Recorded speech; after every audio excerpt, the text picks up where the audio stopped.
Okay, we are continuing our Astonishing Swordsmen and Sorcerers of Hyperborea campaign. This is session 28. Currently, the party is in the carnal crypt of the Sightless Serpent, following rumors, I guess, and actually, and guided by a man who had found tracks of the beast. Legend has it that this beast cries tears of gemstones, and being adventurers, broke adventurers at that, the party has decided to make their way to the crypt, finding a sinkhole, which seemed to be the lair of the beast, according to your guide. The party has entered, navigated through some tunnels, and unfortunately was surprised by a strangely cubic ooze that came down the hallway behind, and has seemed to have greatly injured the party's thief, and set to his grave the priest that was tagging along, the NPC priest. So after that happened, the party has moved forward into a large chamber that is covered with a kind of a glowing moss, and they had collected up some moss, and that's where we kind of come in now. So let's have you guys intro your characters and tell us what you're thinking and what's going on, and then we'll go from there. So I will start with Tony. I am playing Brighild the Imposing, the Chimeri Celt Warlock. She is standing there in this room filled with the bright glowing moss. She's kind of picking at some of it with the end of her spear tip, lost in thought about the priest that was traveling with them. She was beginning to favor him a little bit, to like him, thinking that he'd brought them quite some good luck, and seeing the joy on his face of knowing that he was going on this adventure with them. So she's kind of sad about the loss of him to this ooze and this cube of stuff that they've encountered. And then she looks back towards where Honest is, and seeing how she's been affected by the cube. She just puts her head down, and she looks up towards where Oltan is and sees that he's still in whatever mood and mode he's in. And she just looks to her, look at the ground again, and she goes, "What am I going to do with him?" That is Brighild the Imposing. Excellent. Speaking of Oltan, Rush, tell us a little about Oltan and his current situation in the dungeon. So, Oltan comes down into this place seeking riches from this creature, and of course the party was set upon by this nasty ooze. Oltan too was a bit disappointed in the loss of the cleric. For one, he was good at what he did, and the man had big dreams, and he just couldn't seem to. Well, he just couldn't seem to stay out of his own way, and this thing got him. But Oltan definitely sees it as a sad loss. He looks over at Honest as she seems to be hurt, and he takes the glowing purple, what's left of the glowing purple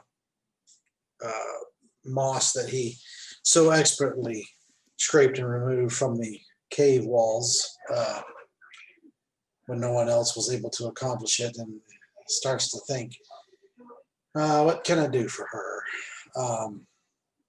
And he starts to go over toward Honest to see if there's if he can heal her up somewhat, and that would be Oltan, the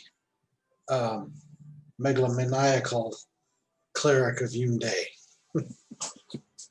Indeed.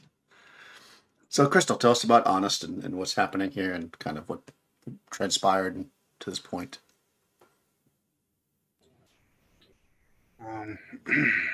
Honest. she's a bit of a traveler. She's just currently traveling with this group.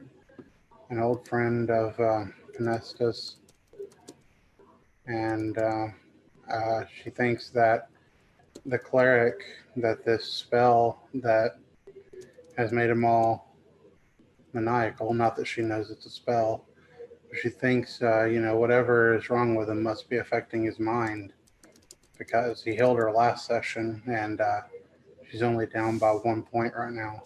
So she's just like, no, I mean, like, I'm good. I mean, like, if you want to waste a healing spell on me, sure, go ahead. But I mean, there's really no reason. I just got this one little scrape here,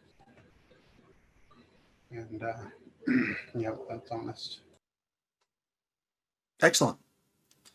All right. So, how about Nikki? Tell us about your character and what's going on here. All right, I'm playing Pinesta. She's a bard, and she's feeling pretty bad that she couldn't really help Honest or Vril when they got taken by the ooze, because she lost her spell and just didn't have time to do much. But she's very grateful that Lachlan was there and helped out, and she's just glad that Honest at least is okay, although she feels very bad that Vril got absorbed and dissolved. Sorry about that, Vril. And she's just hoping that she can be more helpful next time and not lose any more people. And that's Pinesta, the bard. Excellent. And rounding out the party, we've got Mike's character. Tell us about Lachlan and what's his stance on this current situation here. Well, Lachlan is a barbarian from the hometown that Brighild came from. He's an acquaintance of hers and came along as a friend. And he's a little puzzled by all this because he anticipated a much stronger party if Brighild is traveling with people, but there seems to be this priest that is excessively fond of himself, and another priest that just ended up as food for the cube, and he's being extra alert, not anticipating this to be a more earthy people than what they appear to be. Excellent. Earthy, that's a good way to describe them. So, as the party's standing in this room, I'll give you a recap. It is in fact true that I think right at the very end you had done some healing, Rush, on Krista's character, so she is healed up. So this is the Hub Cavern. Yeah, exactly. It happened right at the very end. I think you just wanted to make sure you got it done so we didn't forget you. So yeah. You're so good at it that you forget how much you do. You just. Well, actually, I don't. You can't see the chat, can you? I can see it. Yeah, yeah. Oh, yeah. I played it off, so I was like, I forgot. So. I see. All right, so this is a high ceiling cavern. Because you kind of open up into this cavern. It is filled with stalactites and stalagmites, some of which are forming large pillars. Like I said, there's this moss growing all over them that gives a violet glow. It's not quite as bright as, like, let's say, a torch, but it's pretty bright. It's brighter than a candle, we'll say. And there's a lot of it in this room, so this particular room is fairly bright. It's still kind of damp in here. You got that kind of limestone. Obviously, the stalactites, stalagmites is going to be dampness. It is quite cold, although you're not feeling the wind as much as you were before. Because as Lachlan had pointed out, it seems like it's probably going to snow. I forgot to say, and I guess to stick with my normal thing, it is in fact the 23rd day of the 8th month of the 8th year. So, and you're like the middle of the day by now. You traveled out here, rested a little bit while you scouted, and you've come into this cavern. So you're currently in this large open cavern. You've got basically routes to the northeast, northwest, southeast, and southwest. Of course, you came from the southwest, so you know what's down there. What would you like to do?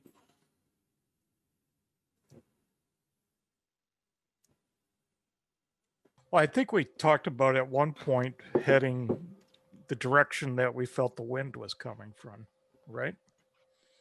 Or am I wrong? Yeah, you actually did do that. So when you were traveling before this, like if you look down the map, like that slope where it says slope down, like further down to the south, you could tell that there was a breeze kind of, even though the water was flowing basically to what would be the southeast, to the northwest, you could feel a breeze coming. So that has led you into this chamber. If you want to continue to do that, I guess because you're a barbarian, I'm not even going to make, there's no roll or anything, you can figure it out. Probably to the northeast is where the wind seems to be coming from. It's not a great breeze, but there's definitely some kind of circulation. It's not like it's a massive amount. If you feel around to the northwest and to the southeast, the breeze does not seem to be going in that direction. So your through path is pretty much straight across the room. Oh, You know, right. from when you came. If you want to follow that, just to give you some breeze directions. Is that what you guys want to do? Brighild looks up towards Lackland as she's still kind of poking at some of that moss, and she goes, "Well, yes, if that's the way you feel is best to go, just be careful though, in case there's something that's hiding as much as what we've already encountered. Just honest, do you want to continue to stay in the back, or do you want someone else to take the back now?" I'll stay in the back. It's fine. Okay. All right. So just so I remember off the top, so we're Lackland, then Brickhild, then Oltan, then Penesta, then Honest, right? That's our marching order, basically. Yes. All right. So you guys heading into Lackland's got, well, I guess you have some of this moss. If you want to use that like a torch, I guess. I mean, you all successfully pulled it off the wall. Only Oltan's is going to be able to be possibly replanted, essentially. So you all have. You all got it off the wall. You just didn't do it as neatly as he did. So you can have that moss. So you're obviously, unlike a torch, you won't see quite as far ahead of you. So you're kind of it's a little bit of a, maybe you go a little slower so you don't stumble into something really quickly. And as Brickhill had mentioned, you're careful, kind of coming through. And you circle around this path, and you can see it starts to open up into a chamber, which you then, I'm just going to show you the whole chamber. You've shown your light into. It's basically dim, obviously, at the far end. And this chamber is interesting in the sense that it looks like it may have been at one point like a carved out like properly chamber. You can see some stone that looks like it's cut stone, but maybe it like was collapsed or abandoned at some point. And then it looks like, based on what you can tell, that it looks like it may have been fairly recently redug. Like you can see, like there's areas where you can see dirt like pulled up and stuff, like kind of cleared out. Recently is of course within the last 1,000 years, because the temple should be that old. So it's not like it's recent, like yesterday, but it definitely looks like it's not since. There's been work on it since it was originally formed. This is the best way to say it. You can see that there are actually, as you kind of examine it a bit, you can see that there are actually where the earth looks like it's moved. It looks like it was moved via like some kind of like large rakes or possibly clawed feet. Mm-hmm. And Oh, those appear fresher, you say? Mm-hmm. I mean, again, fresh is relative. I would say you could probably determine that it's, I mean, it wasn't like yesterday or even this year, but definitely much newer than the actual original cavern. Possibly, 50 years or, something like that. Like a while. It's old, but it's not like nearly as old as the cavern. looks like our creature has passed through here.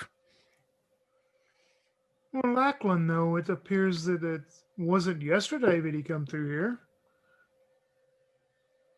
Yes, but he is about, right? I mean, Or do you think this digging about is just people looking for jewels?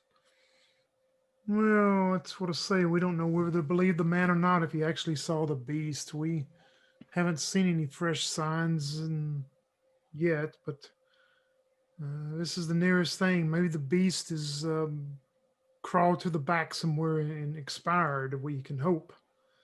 Do you think he went dormant again? He only comes out once per quarter century, after all. That's true. Yes, it could be that too, Panesta. Hopefully, it will work into something that we will not lose anyone else over this. I hope so. Or if we're lucky, we can still catch him sleeping. Of course, That would be lucky. of course, we'd have to wake him up to make him cry, wouldn't we? Yes. Well, I'm sure the swing of your axe will make him cry. Yes, but yeah, I hope to avoid that. Remember that according to the old ranger in the bar, regular weapons don't work against it. Dear, Lackland is not a regular weapon.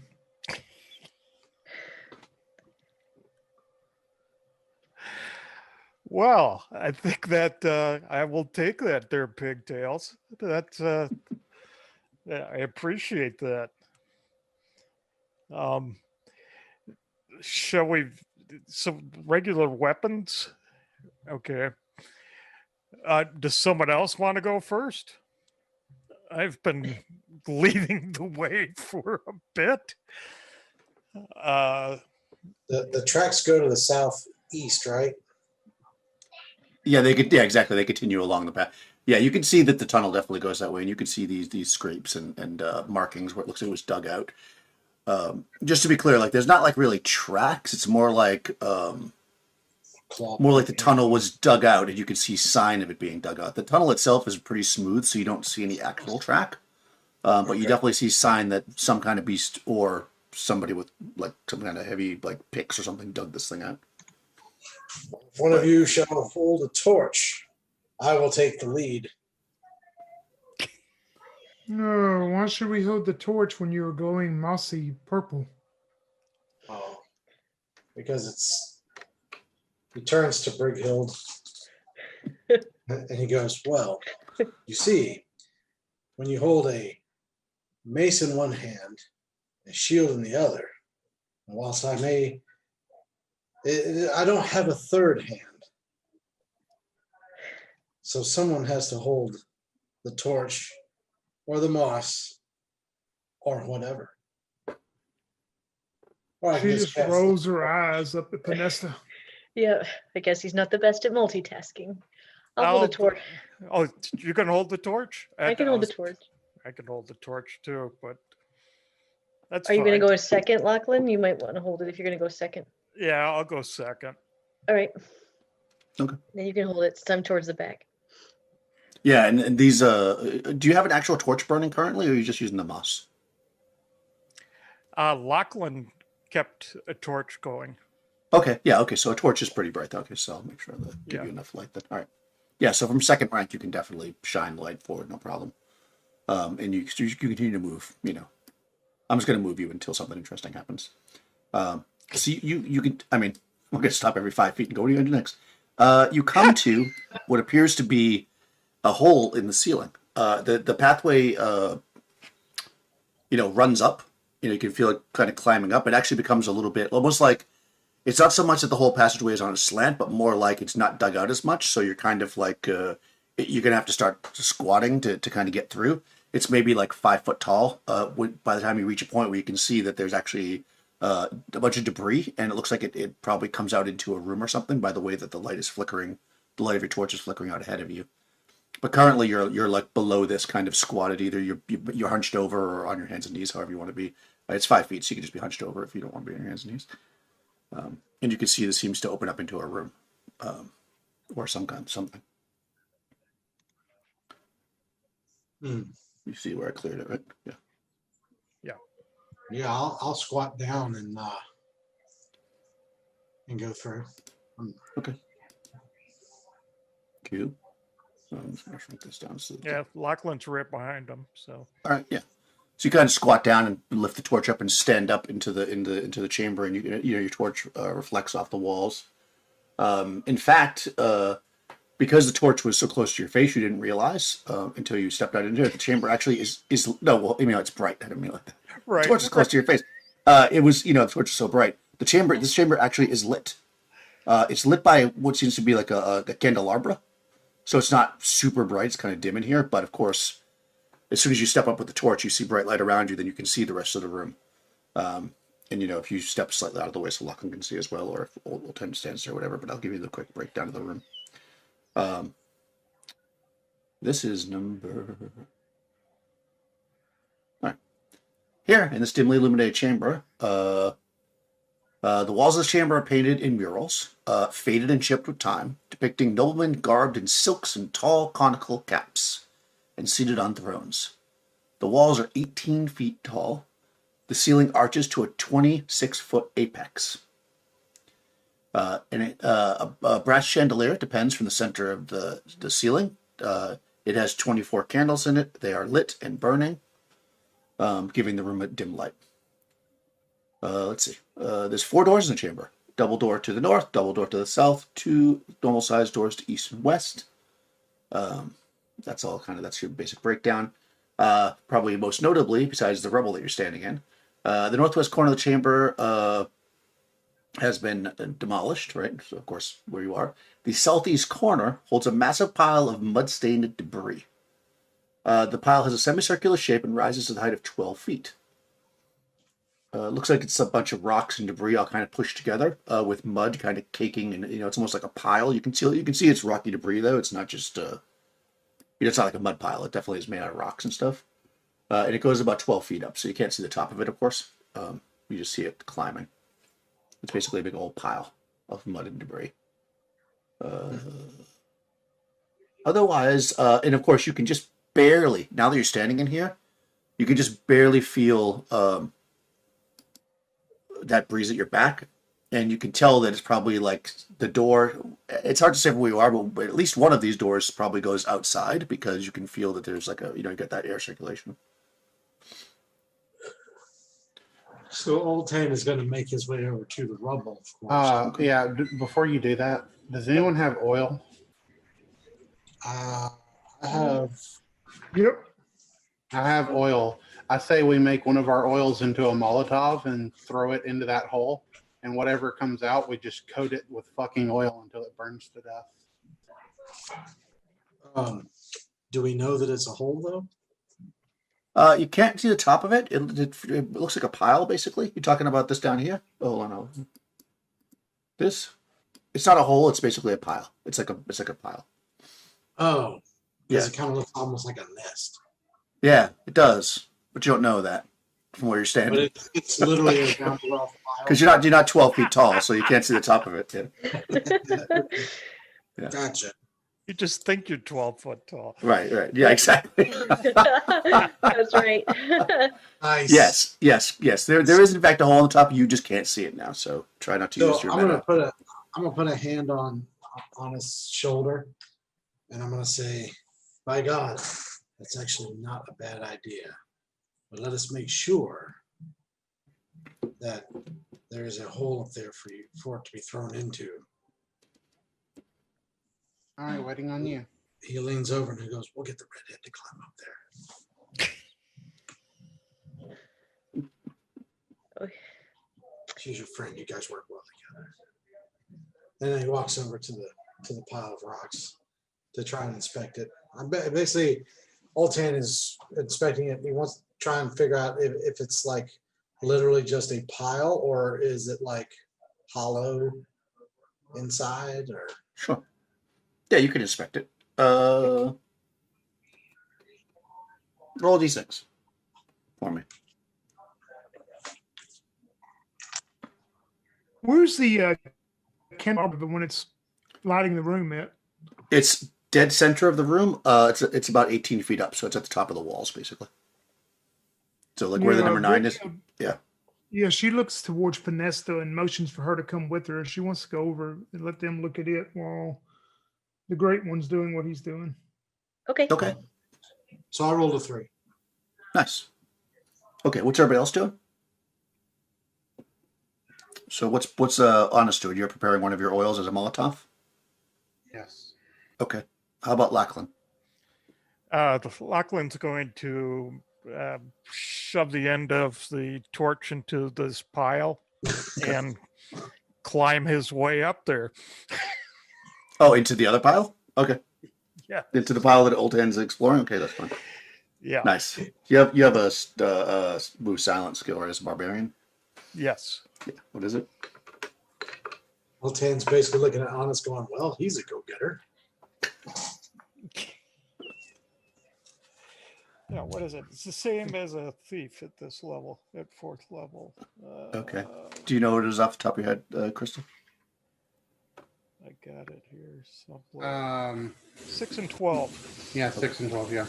Perfect. Fantastic. All right. So you start to you start to climb up. Oltan's down there. When you jam the torch in Oltan, you see something catches your eye, and you look down and you see 3 small, very finely cut gems.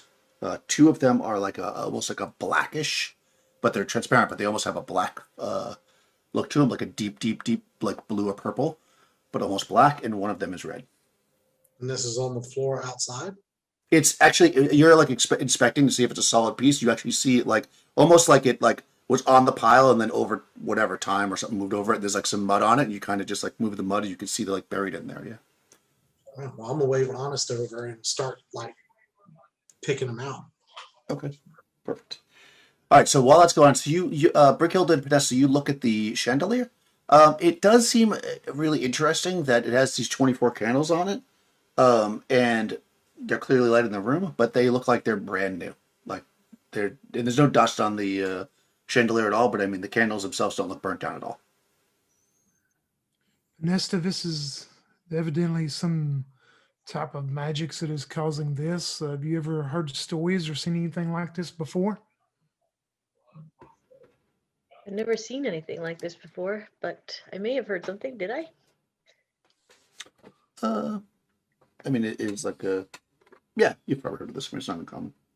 I mean it's uncommon, but it's not uncommon. It's some kind of a continuous light spell, but except to cast on the candle and making them burn forever. Yeah. Actually, make a roll to see what you might know about them. You've definitely heard of it before, I'm sure, as a bard, but that's not an uncommon Okay. thing. But go ahead and make a d6 roll with your what's your int? My int is 14. Okay, so you can use that modifier. And I'm going Alright. to say this will be challenging, so you'll have a 4 and 6. Okay. I rolled a 3. Yeah, so you've definitely heard of them in stories. Generally, when you in stories, unlike let's say what you might have seen or heard people create things with like some kind of a constant light spell on like a 10-foot pole or something. What you've heard of these kind of things is generally they are created by like wizards and stuff for their homes, and they typically are connected to the space, meaning that if you were to remove it, it probably would not work. Not 100%, but that's probably the case. All right. I look at Brickhill and I say, they're usually made by a wizard. And the legend did have a wizard in it, or a necromancer anyway. So we should use extra caution. Yes, I agree with you. And as she looks toward and sees Lachlan climbing up the deal, she looks back towards Pinesta and goes, and I thought Oltan was the one we needed to keep an eye on. Between Oltan and the Barbarian, we're going to have an interesting day. All right, Lachlan. So you get to the top, while this is all happening, and indeed it is in fact a concave space, kind of like a volcano, if you want to think of it like that, and it seems to be hollow. You kind of look down, and with the light in the room being that that's only 12 feet high and the chandelier is 18 feet, and there is some light flickering in there, you do see some kind of a shape in there, like a large shape. It's blackish green as far as you can tell, and it is reflective. Like scales. Oh, I'm going to quietly move back down the side. Are you now? Well, apparently there's something in there. So, Yes, yes, Okay. I will move back down and I will look at Honest and Alten and go, I think we have a small beast in here. Well, I don't know how small.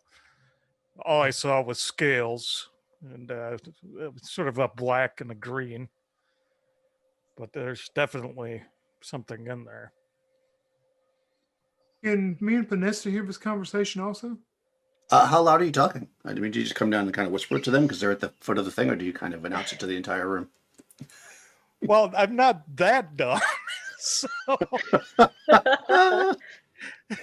as it appears not to be mobile right now, I'm not announcing it to the whole room. I'm Okay. just whispering it to Honest. And Right, so you probably don't hear it then, Alten. I would say, because you're a good 30 feet away, so I'm going to say you don't hear it unless it says it pretty loud. All right. Basically, there's a lizard, is what you're saying, or some sort of reptile. Yeah, well, something scaly.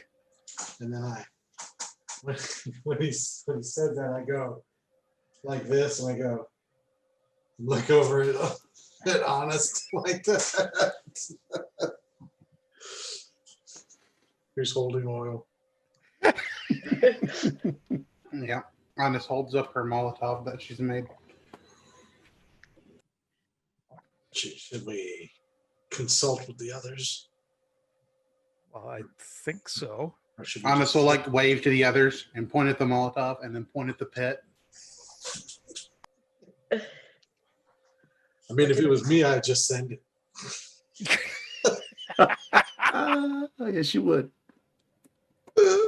Good thing Honest has it. No, just send it, eh? I mean, I want to make sure everyone is ready. So Well, I'll go over to Everyone- Brigeld and Panesta and make sure that they have the info. Well, follow me back, Lackland. There is something I must say to the other two then. And Brickyle's going to go over towards the whole group and, talk low to them and go, if your plan is to climb up there and drop the fire down there, there's something that I've just thought of. The light in this room is controlled by some type of magic, says Panesta, and I have looked at it, and Panesta's heard stories of it. So in the stories we've heard about this serpent or whatever it is, he's supposed to be sightless. Is that correct? And it's the story we've heard. So I'm thinking maybe this light, if the serpent is down there where you've seen Lackland, maybe this serpent is able to see with this light in the middle of the room. So if he comes out, one or two of you, Panesta, you have the boomerang. One of us need to take the light source out, so maybe it will be blinded. Or maybe it's sensitive to light. And someone put a light source here to keep the creature in. oh, sensitive to light. We're about to find out. So Uh, Altan holds his hands up and he goes, okay, I have a plan. Whether he's sensitive to light or sightless or needs the light, either way, take the light out. I can cast a magical light upon my shield. And then when we catch him on fire and he comes out, the room will be dark except for my shield. And I'll distract him with my shield by shining it at him. And while he focuses on me in this magnificent, impenetrable suit of armor, the rest of you can focus on attacking him because he can't see you. He can only see me. well, that is a good plan. Wonderful, Oltan. The only issue would be the light source. If it is more powerful magics than we are thinking, that if we bring it down and it crashes to the floor, it may still not dissipate. It may still be lit, but we can try to take the light source out and let you do what you want to after Honest drops the fire. Also, no one hit it with regular weapons because apparently that doesn't work. Or at least, I mean, maybe you could try it, but you know, if it doesn't Well, work, get out of there. I don't believe our friend Lachlan has any special weapons. Did you bring any special weapons, Lachlan, from home? No. Oh, Well, that's what I thought. Okay, well, no, I'll hand you my +1 dagger, Lakeland. You'll make better use of it than I would. oh well. Thank you. I appreciate this. I look at I'll my go- axe and I'll go ahead and sheath my or put my mace away and go ahead and cast the light spell on my shield now because it lasts for like hours. Okay. You can try to take out the And, chandelier, but no guarantees it'll work.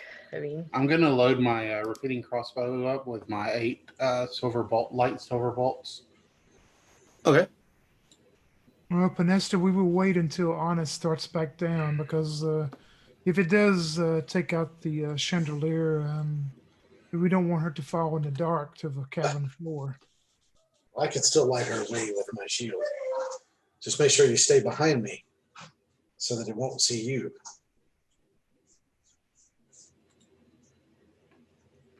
okay. All right. So I reckon we're gonna do it. do this. All right, I'm throwing the Molotov over in the pit. Oh, so you're gonna toss it into the hole, 12 feet up? Yep, more like more Kobe. Just Fair enough. All right, you can do that. Go ahead, make an attack roll. Modified by Okay. dex. all right. See if you get it inside. That's +3. Yeah, it's a small target, so it's only 16 to 13. hit. Oh yeah. Yep, it goes in there. You hear it smash, and you hear when flames. You can hear the flames kind of light up, and you hear a terrible, terrible roar. So that's going to do a d6 roll, d6 damage there. My understanding was that also Panessa is going to try to take the chandelier out at the same time with the boomerang. Yep. Okay. All right, go ahead. Attack the chandelier. Max Okay. damage 6. Nice.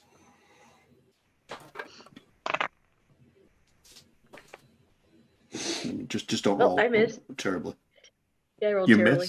miss? Rolled a 7. Yeah, that's not good at anything. Yeah, you throw it up there and you're trying to get clever maybe. Or maybe you hit the chandelier itself, but it doesn't put the candles out because there's 24 of them up there. So maybe you aim at the center or something. It doesn't do it. So it bounces off, comes back to you. Okay. So yeah, you hear, and then you hear ding ding ding as the chandelier gets racked.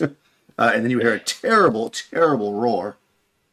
A terrible roar from inside this. Did I say the roar was terrible? It's terrible. From inside this thing. I And thought it was like a polite. It's not like a polite growl or like no. a warning. Okay. Oh, no. All right. no, It's definitely like, a terrible. "Get Yeah. up on fire." Like a lizard that's just been set on fire, right? Yeah. Yeah. It's definitely. You didn't have Greek fire in there. You just had regular lamp oil. Yeah. Okay, that's fine. Yeah, it's going to, of course, come charging. Let's just roll initiative because, of course, it's going to come out because you just threw oil on it and it's now sitting in a pool of fire. Nobody wants to do that. All right, so I guess everybody can say what they're going to. This thing's going to obviously come charging up. What does everybody want to do? I'm just going to go down the line. Just missile, melee, whatever. Lachlan, what's your plan? well, if it's not burning too badly, I'm going to attack it Okay. with the nice dagger. He's like,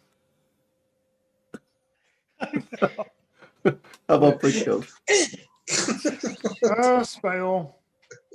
Spell, okay, good. Pranesta? Chandelier one more time. I'll try it. Okay, good. Honest, what's your plan? You're at the bottom there. Of course, so you can do what you want. Crossbow. Okay. Are you so you had to be right at the bottom of this thing to throw this in? Are you gonna move back and then shoot the crossbow, or are you gonna just stay at the bottom and shoot it as it comes charging in?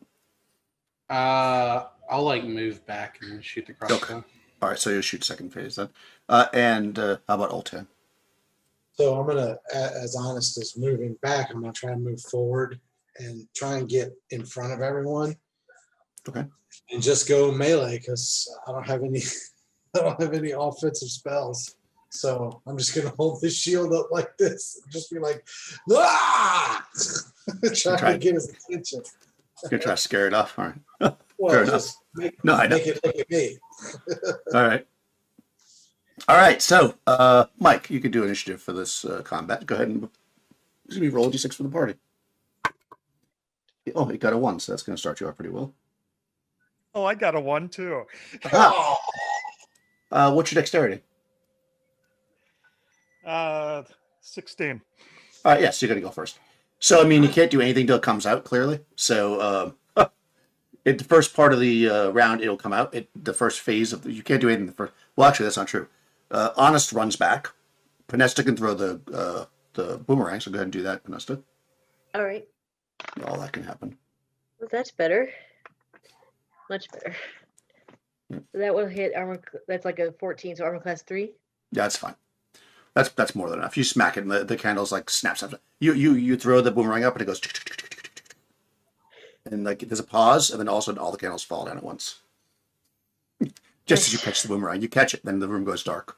Well, except for the light up shield. Did you want? What's your spell? Is it Shocking Grasp again, Tony? Is it a fighting spell? Shocking Grasp with a spear. Yeah. All right, so that'll have to wait till it gets to you. Yeah. Okay. Yeah. So it comes running out. You see this thing. It is a 8-legged, 14-foot long serpent. It is cut into where its eyes should be. There's big, deep recesses, and you see as it comes charging down, gems come pouring out of its sockets as it runs towards. It can't. Can it charge you and get to you first? No, I'm going to say you're going to go first no matter what. All right, so it runs down. Then we'll go into the second phase. So. Hey, Daniel, and just to clarify, I didn't hear. Did you just said it when the chandelier fell? It did. All the lights did go out. Yep. Okay. Yeah, except for Rush's character has a shield, so it's lit up. It's like a spotlight of the shield. It charges down. You can see that it's got this like it's moving its head around. Maybe but it does charge right towards the its enemies, which are you guys. So it's unclear whether it can see or if it just smells or if it's just charging towards whatever you charge towards. But you'll all get to go first because you did win initiative. So melee action happens first. So it runs down to the bottom, and Lachlan, go for it. Make your attack. Okay. 13. It's armor class 1. That hits. Nice. Woohoo. 4 points. Oh, nice. I mean, it's a dagger. It's something. Exactly, it hits. All right, you added strength to that and everything, right? You had strength bonus and okay. Okay, good. Also, melee would be Ultan. I didn't think about this till just now, but I don't know where the advanced combat, what page the advanced combat is on. But is there like a shield bash option? I think there is, yeah. It is on page 55.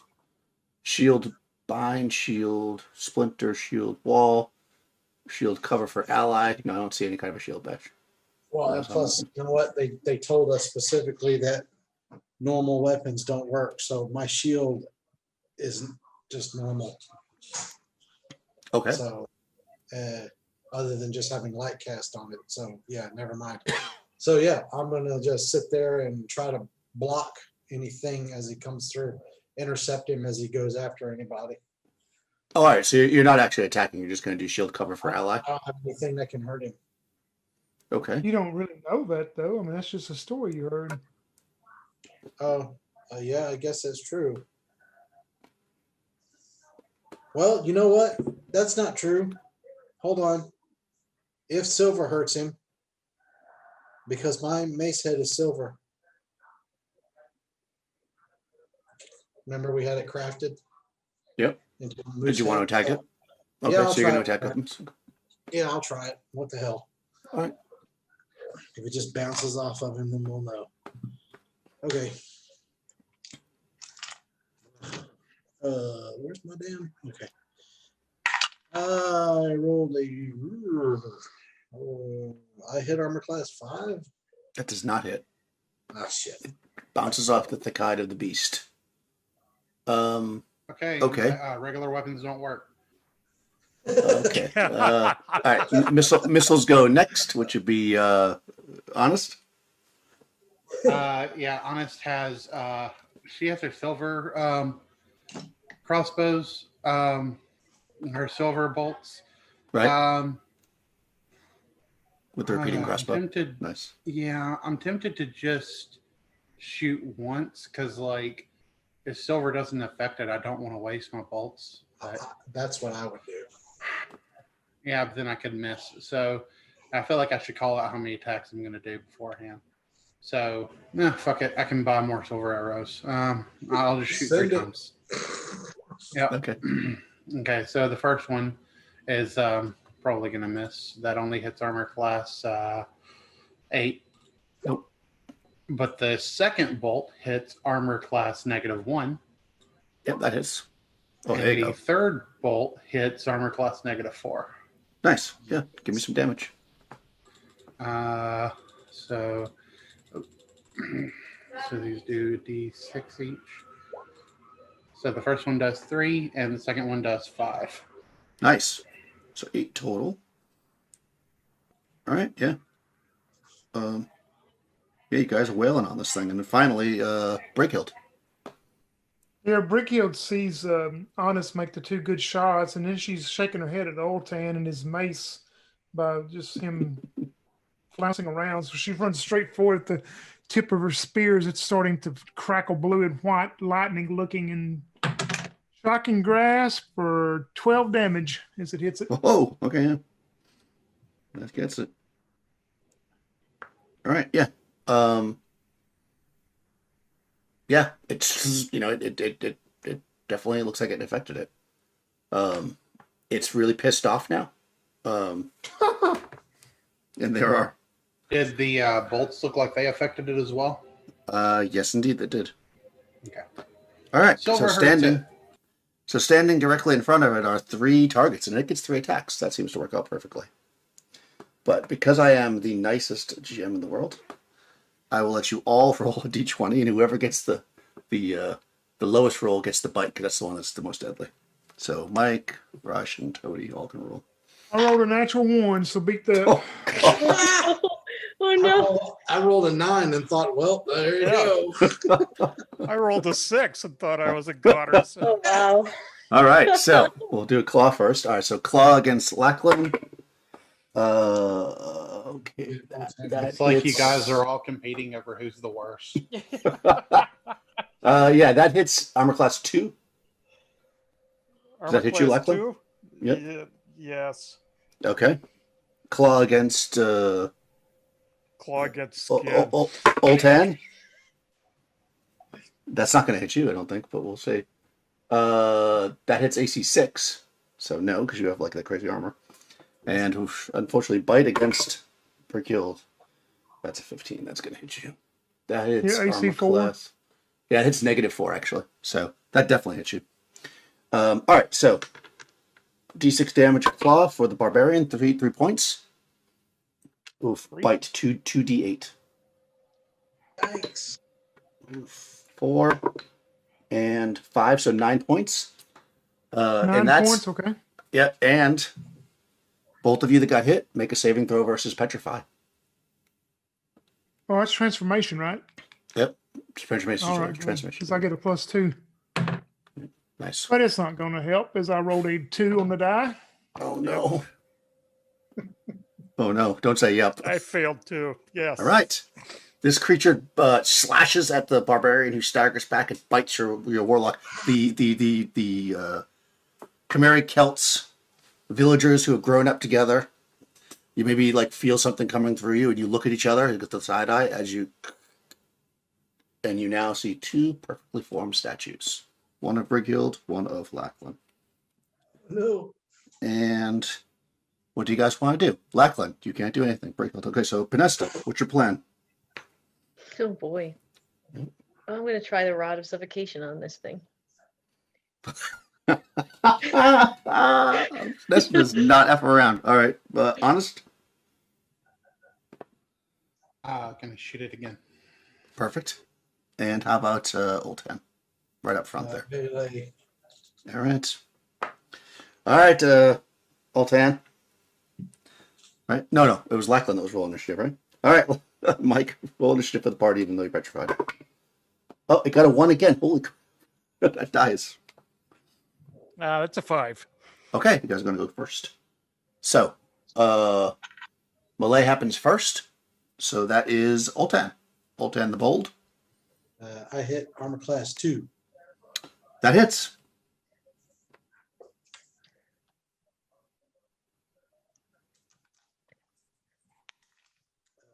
For 6 points of damage. Okay. It is very, very hurt now. I think missile goes before magic, so go ahead, Crystal. I'm sorry, honest. First shot is gonna miss. Armor class 9. Second shot should hit -1. That hits. And third shot also 9, so we'll miss. Okay. The one silver bolt that hits it does max 6 points of damage. Nice. Okay, Pinesta. How does that rod work? I can look up again. It's a saving throw, I think. Yeah. But I'm not sure which. I don't actually have information on it. Let's see. Pressing the bronze stud in the base of this sleek gray black metal rod releases 2 silver coils that fly towards the mouth of the target within 30 feet. Directly wriggling the coils will cut into the victim's face and fill its mouth, throat, cutting its oxygen supply. The victim must make a device saving throw, modified defense, to avoid suffocation. All right, so it's got to make a device saving throw. Oh. Okay. Wow. Okay. I just thought it rolled a 20, but no, actually with these dice, these are my new Hyperborea dice. The little devil face on it is a 1. So I rolled a natural 1, so it failed. Nice. All right, very good. Okay, once the coils are attached, the victim will suffer 1d8 points of damage per round. Okay, so do a d8. All right. And I'll write down the save for it so I know it next time. Yeah, device. 5. 5, okay. It's not dead, but it's very, it's very hurt at this point. I'll send you the whole thing. I feel that I had done that. I'll screenshot it and send it to you. After 3 rounds, they must make a test of Constitution or fixate. Okay, so if it lasts for 3 rounds, the victim or a nearby ally can make an extraordinary feat of strength to tear the coils. Okay, so it might do that because it's an animal, so it might try to tear itself free. We'll see.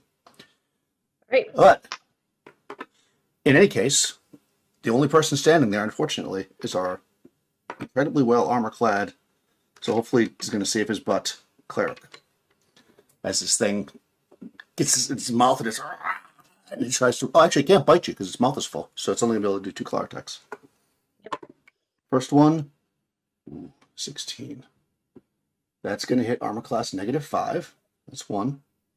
You don't want to get hit twice because 2 saves is tough. 8 is going to hit armor class 3. Ooh, which misses you, right? Your armor class is 1. 0. Okay, yeah, you only get hit once. D6 damage. Sorry. Not muted. No, it's fine. I saw you do the 5 points. Yep. And then the bad roll, which is the transformation save, or become a statue. A very beautifully well-crafted statue, but a statue nonetheless. I mean, it's the only kind of statue to be.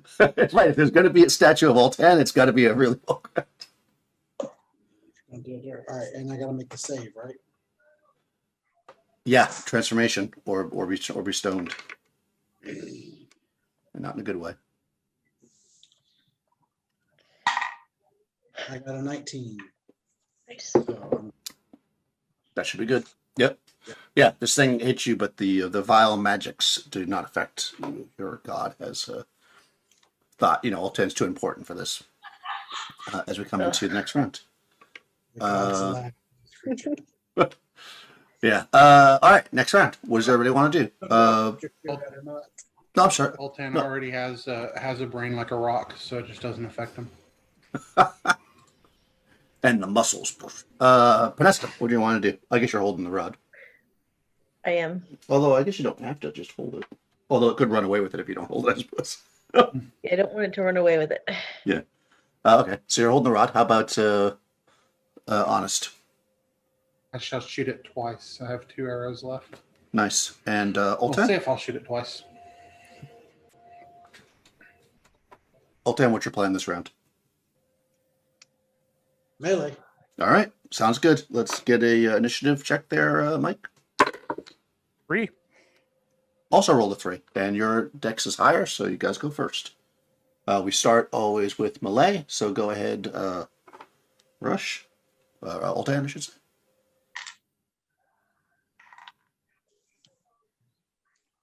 17, which hits 0. That hits. Jeez, I'm gonna kill that damn dog. 4 points of damage. Okay. It's very wounded, but still up. Then comes missile, I believe. Yeah. Missile. So go ahead, Crystal, with your honest with your bolts. 3. My last arrow jams. Oh. Man, was that the first shot? So you don't have any more shots? All right. Yeah. So All right, yeah, bummer. I have 1 last silver bolt, but it's jammed. Okay. All right, Panesta, do your regular damage. D8, automatic. Okay. 7. Okay. It's very, very hurt at this point. It's starting to get like it's a wild beast at this point. And you're probably having trouble holding onto the rod as it's choking it out. But it has enough wherewithal to try to take down the cleric in front of it. But with its 2 claw attack. 7? I don't think a 7 hits you. Armor class 4, so that doesn't hit you. God, I hope not. Yeah, man. Well, it's pretty powerful. Oh, 17. That's going to hit you. That hits armor class -6. So yeah, you get hit once. Once again. It's armor class negative. Once is enough with this thing, man. This thing's deadly. How much damage is this? 3 points. And once again, transformation saving throw. Come on, Rush.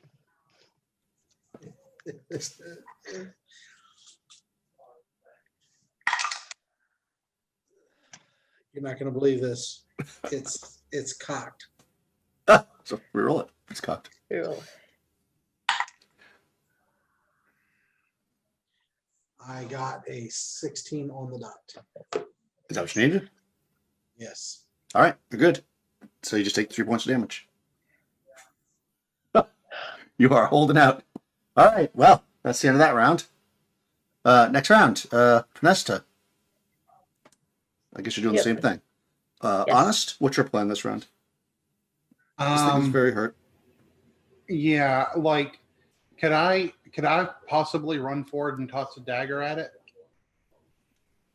A dagger that's on your body? Yes. Yeah, of course. You could throw it from where you are, That's what probably. I'll.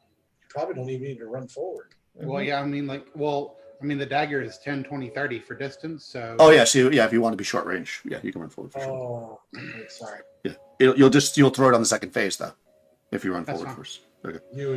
That's cool. Yeah, You and your and how about friends. Oltan? I'm assuming Oltan's meleeing again? Yes. All right. All right, guys.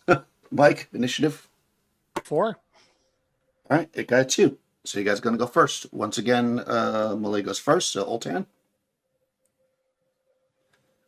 Slay the beast, Oltan. I rolled a 2. Okay, Not this time. that is not going to hit. I'll point out, by the way, that as you've been fighting this thing, like gems have been coming out of its eye sockets. Okay, I was going to ask if it's been crying, but It has been, especially now that it has a rod shoved down its throat. I was gonna say it should be with that rod in its mouth. All right, so Maybe go ahead and right? do your rod damage. Turn my friends to stone. Yeah. 4. 4. All right, not enough, but it is hurt. But I think that's the third round, right? Let me just read this. It is, yes. I haven't gone. No, I know. I just want to see if it has to do anything else.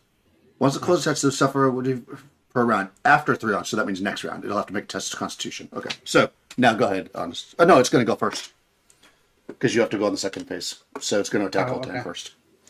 All right, it's going after Oltan with its 2 claws. 19, that's going to hit you because I know 17 hit you before. And a 5. So it's going to hit you once. Wow, you have been looking at it. Well, I guess I didn't get hit at all is not good. That is the 3rd time in a row that did 3 points of damage. You got to hit one more time, Rush. 3 more points and give me one more.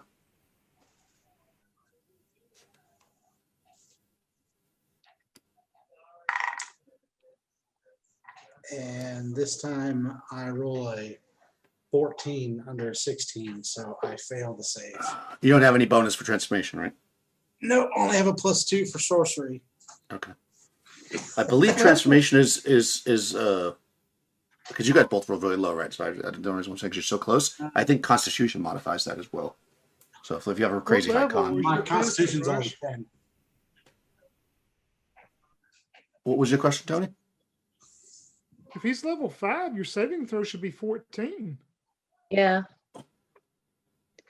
Well, if everybody has the same saving throw, I don't know if they do because yeah, everybody does. Yeah, everybody has the same saving throw. Yeah. Are you level 5? I am. Have I not been altering? You're probably not. Yeah, your saving throw is 14. So guess what? You know who your god is now? Tony. Your god is Brighild. Yeah. A stone ass Brighild. I must find out what symbol this Brighild goddess requires. Well, I mean, you have the statue, so you can build a temple. All right, so once again, Oltan, the luckiest character in the entire session so far, does not get turned to stone, which means it is now time for Honest to finish this thing off. Go ahead, throw your dagger. Hopefully. I genuinely thought I. Armor class 3. The dagger deflects off its thick pelt. And it is very hurt. As we come into what could possibly be the last round, you can see it's hurt. You can see its desperation in its not eyes. So what's everybody's plan? Panessa's holding the rod, I guess. How about now you're up there? Well, I guess at 10 feet. Honest, what do you want to do? You threw your dagger. What's your plan? Move forward and hit it with my falcata if I can. Okay, melee. And how about Oltan? Who must believe that he is blessed after this many times. All right, Mike, let's go initiative. You want to win this one, that's for sure. I was so sure I was a statue. Oh, That's man. a 2. All right, no, it won that time. I got a 6. Okay. It's going first, and there's two targets up there now, so it's going 1 each. Your bravery may have cost you, Honest. We're gonna have a whole group of statues here. Hopefully not. All right, first attack it's Honest. 14. That's gonna hit an ace. 4. Oh yeah, that is -3. And so you're gonna take 3 points of damage. Wow, I roll a lot of 3s. Again. Yeah, crazy. Although in the initiative it's been changing, but all the damage has been 3. This only And be a 3-clawed thing. I'm rolling a die that only has 3s on it. It's an average die. All right, So here did we it go. go first? Yeah, it won initiative. I got a 6. So wouldn't I still be 10 feet away? You're within its melee range. 10 feet is melee range. Oh, okay. All right. Yeah. Okay. Yeah, I mean it can get to you because you're right there. Yeah, Yeah, that's fine. and a 10 against Oltan, which hits AC 1. Wow, it just deflects off your Oltan's armor. So you're gonna take 3 points of damage. You'd go ahead and make a transformation save. Honest.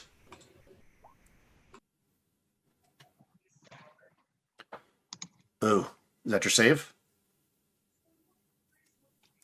Yeah. Okay. All right. Honest. My charge- save's a 15. I rolled way under. Excellent. Too bad you're supposed to roll over. Yes, you charge forward with your facada, and this thing rashes into you with its claw, and you are also stone, and leaving just Oltan and Mista. I like The last thing that comes out of her mouth is, "I've never been stoned like this before." I like the way you tried to slide that in there. Oh, and I rolled way under. Way under. It's like natural one. Oh. I didn't lie, but I was just hoping that it would just click with you. All right, go ahead. Melee happens first, so Rush go. Oh, actually, I guess its turn it has to make this. So it must make a test of Constitution. All right. So it has a 15 con. So a test of Constitution for a 15 con is going to be 3 and 6. Okay. Let's see if it makes it. It does not make it. So it is now sustaining further cumulative damage. Okay. So there you go. That means it's going to take 2d8 this round. So go ahead, 2d8. All right. It Might be the end of it. might be. Unless you roll terribly. 10 points of damage. Yeah, this thing finally, it charges forward, slashing at Honest, and it falls. It touches itself to hold its neck to show the universal sign of choking, and then turns itself to stone. No, it doesn't. No, you can see that. You can see that it's stressing to breathe, and it just falls flat and dies. And you are standing in a room full of statues, beautiful statues of mighty warriors, but statues nonetheless. I kind of look at Panesta, and I look at the ground. How many blue gems are on the ground? Approximately. That's the way to think about it. That's all right, what. so- I mean, easy come, easy go. All right, let's do this. 4. Don't just assume. No, I know. 6. So that's 6, and then plus. So it's 2 twice. So 3 more. 7. Okay, so that's plus 3 that you already had. So, well, that are currently on the ground are 13. 13. Yikes. Okay. Yeah. So I look down at the gems and look at the statues and look at Panesta. And I'm like, do you think they're going to stay that way? Probably. I don't know, but I've never been exposed to this type of foul magic. I don't know for sure. It depends on this creature's power. Sometimes it's not permanent, sometimes it is. I really hope it's not. And she starts to cry very, very, very, very, very, just the tears. I mean, she's lost Brighild now and Honest, who she knew from her childhood, and a lot of other people. So Yeah. she's not sobbing, but she's definitely sad. Try and put I'd put a hand on her shoulder and I say, well,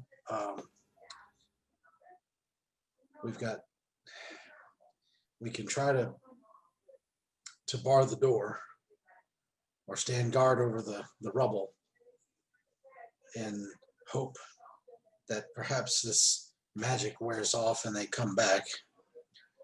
And if that doesn't work, they're probably too heavy to carry, but we can try to get them back to town, and perhaps the blue gems, we might be able to pay a magician to have this reversed if it's possible.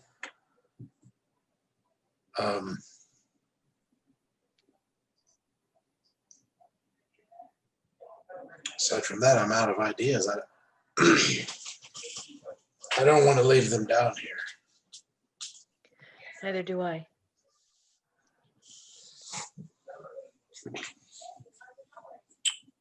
And I'm gonna go over to.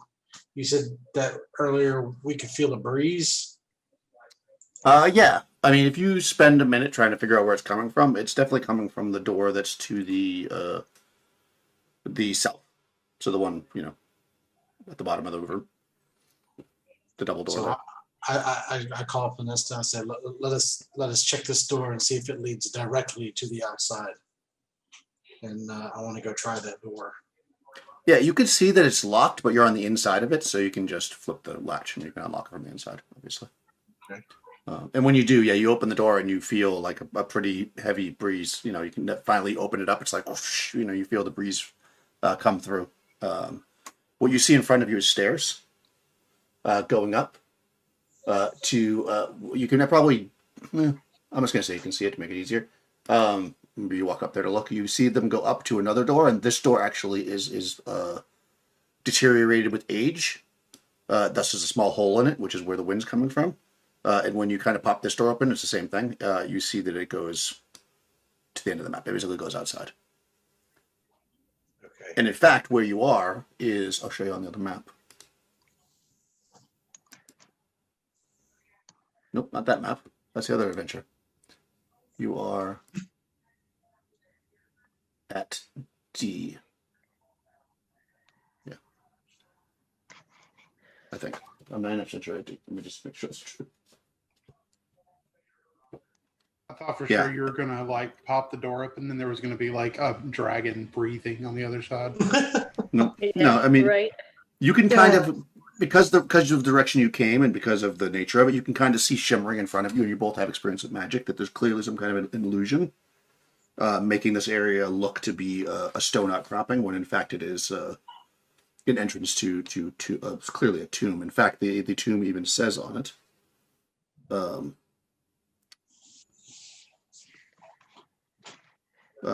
Massive double door, bronze is revealed, 12-foot width, 18-foot high. The door is barred from the inside, which of course you were able to open it. And you can see that it's clearly like a very well-established tomb, but it's been hidden by strong magics. Well, I guess we found the lost barrow of the Zavadars. Yeah. Truth be told, we should have stayed in Cremarium. Did I not move you to that map when I was telling all that? I didn't move you, did I? No, Did you- I was just oh. about to say I can't see. Yeah. Yeah, I didn't actually move you.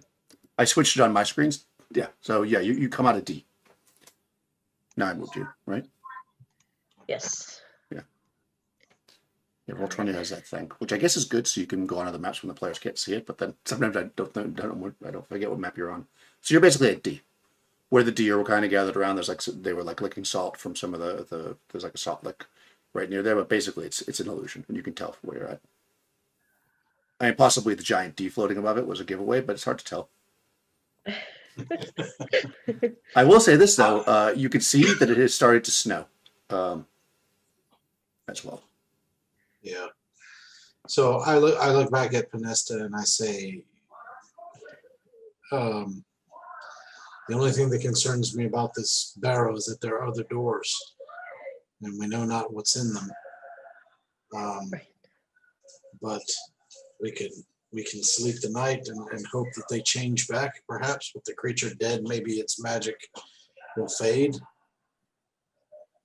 Yes, I don't want to leave them without knowing for sure that it's not going to change back. Yes. So I think that will be our plan. Okay. And I'll just stay up like half the night, and we'll switch so that somebody's awake the entire time. Yes. Okay. Both of you guys can actually I'll just do it this way. High or low rush. Hi. Okay. So you guys are sleeping, or the one Oltan's sleeping, so Panessa's on guard duty. And as you're kind of sitting there, I guess do you get a light of fire? Well, you have the glowing moss, I guess. You were sitting there and bathed in the light of the glowing moss, kind of hoping that your friends might return to the state they were in. When you see kind of out of the corner of your eyes at first, and then you kind of turn, and a couple times you feel like there's a movement, and then finally in front of you materializes as it would be. You actually see this is a good place for it too. Because you're in this room with all these faded paintings on the wall. What you see is now I'm trying to find it in the module, but some ghostly figures appear in front of you, and they say to you, there we go. 12 ghostly forms manifest, robed, noble-looking, wearing tall conical hats. They are haunted and shimmering, and they speak in a single haunted voice. Please, please give us peace. Burn our bodies on a pyre.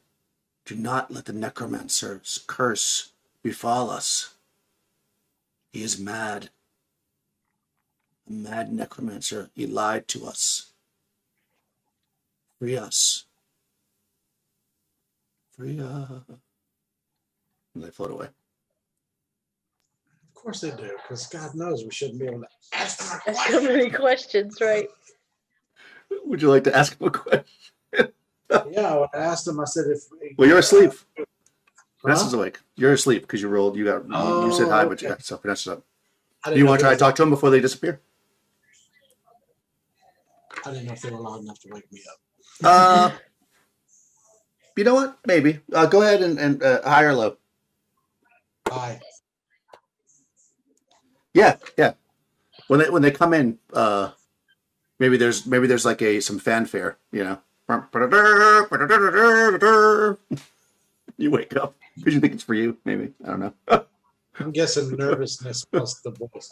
But let Panesta go first. Yeah, if you want to say something to them, they're beseeching you. We beseech you. Where are your bodies? They are in the tomb. I go For ghosts. as before they float away. I go change our friends back so that we might be able to help you better. Yeah, that was my next question. See if they do. We have no power in this mortal world. The beast was not brought here by us, but by the evil necromancer.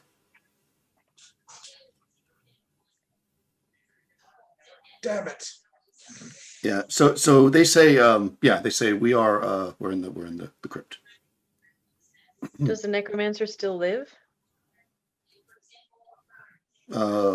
Yes. Yes, he does actually. As a matter of fact. Actually, you know what? What's your charisma? 15, Mine? right? Yeah. 15. Let's see how nice they are. How their reaction to you is. I mean, they want you to help them, so that'd be somewhat nice. Well, they're uncertain. They believe that he does still live, but they don't tell you exactly where they're buried. Because why would they tell you? I mean, they only need your help. Right? Yeah. Actually, I suppose it was. I would like to think that, like, when the ghosts appear, Panesta like had the statues out and she was like playing with them like they were dolls, like sitting there like messing with Anna's statue, like you know, whatever, Brickhild, I'm just gonna drink and do what I want, and then like she runs over to Brickhild and it's like, I'm telling you, we need to get out of here. Just don't break any pieces off. So you yeah. So they say to you though, they say, beware the false crypt and the power of the necromancer. Okay. We are ghosts and we're not allowed to answer questions directly. It's in our contract. False crypt. But they do tell you that they don't have the power to turn the players back. The players, the adventurers back. Unfortunately. There's no change in them whatsoever. What time of day is it? Or can I tell what time of night? Probably can't tell. You can't really tell.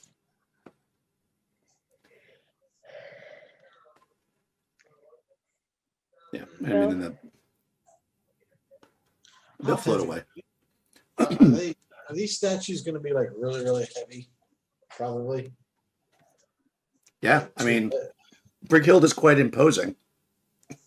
Yeah. and Lachlan is Especially- humongous. Yeah, I mean, if you figure a 200-pound person, that's probably like a 800 or 900-pound statue. I mean, at least.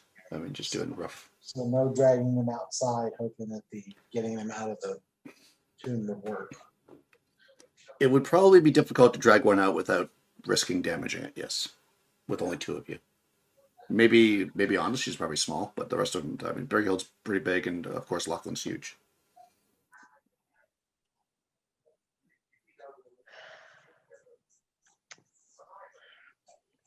I don't know what to do, Oltan. I don't know how to help our friends. Well. I don't know how just the two of us can help these ghosts. Well, as powerful as I am, I don't think that I can face a necromancer alone. Well, alone and with you. No offense.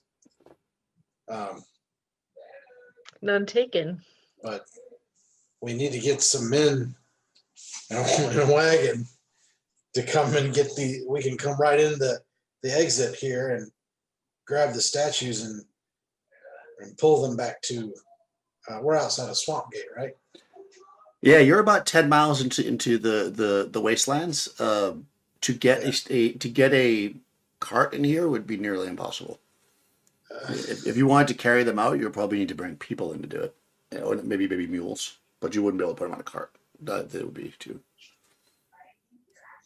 Yeah, they're heavy. Mules, all the thing you can do is just drag them across the ground, and that's not a good idea. No, we might damage them, and then when they come back to life. Yeah. Yeah. Missing a foot or something. Yeah. I don't think Brig Hill will be very happy with me if I accidentally chipped a toe off. No, she would not. So You got the stone here somehow, so we got to figure out.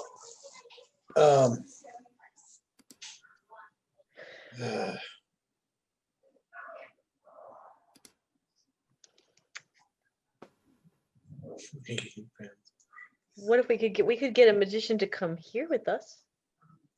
I hate to leave them here, but I don't see any alternative. there's no magic in the gems, right, Daniel?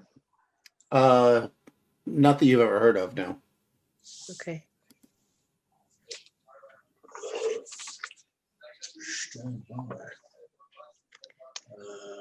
I mean, you do know a pretty powerful wizard. Yeah. Yes, I do. I do actually. Is he in Swamp Gate? No, he's in No, Carrara. Oh, Jesus Christ. Well, that's it's Vol. a whole nother adventure. Yep. A month Yes. later. Yeah.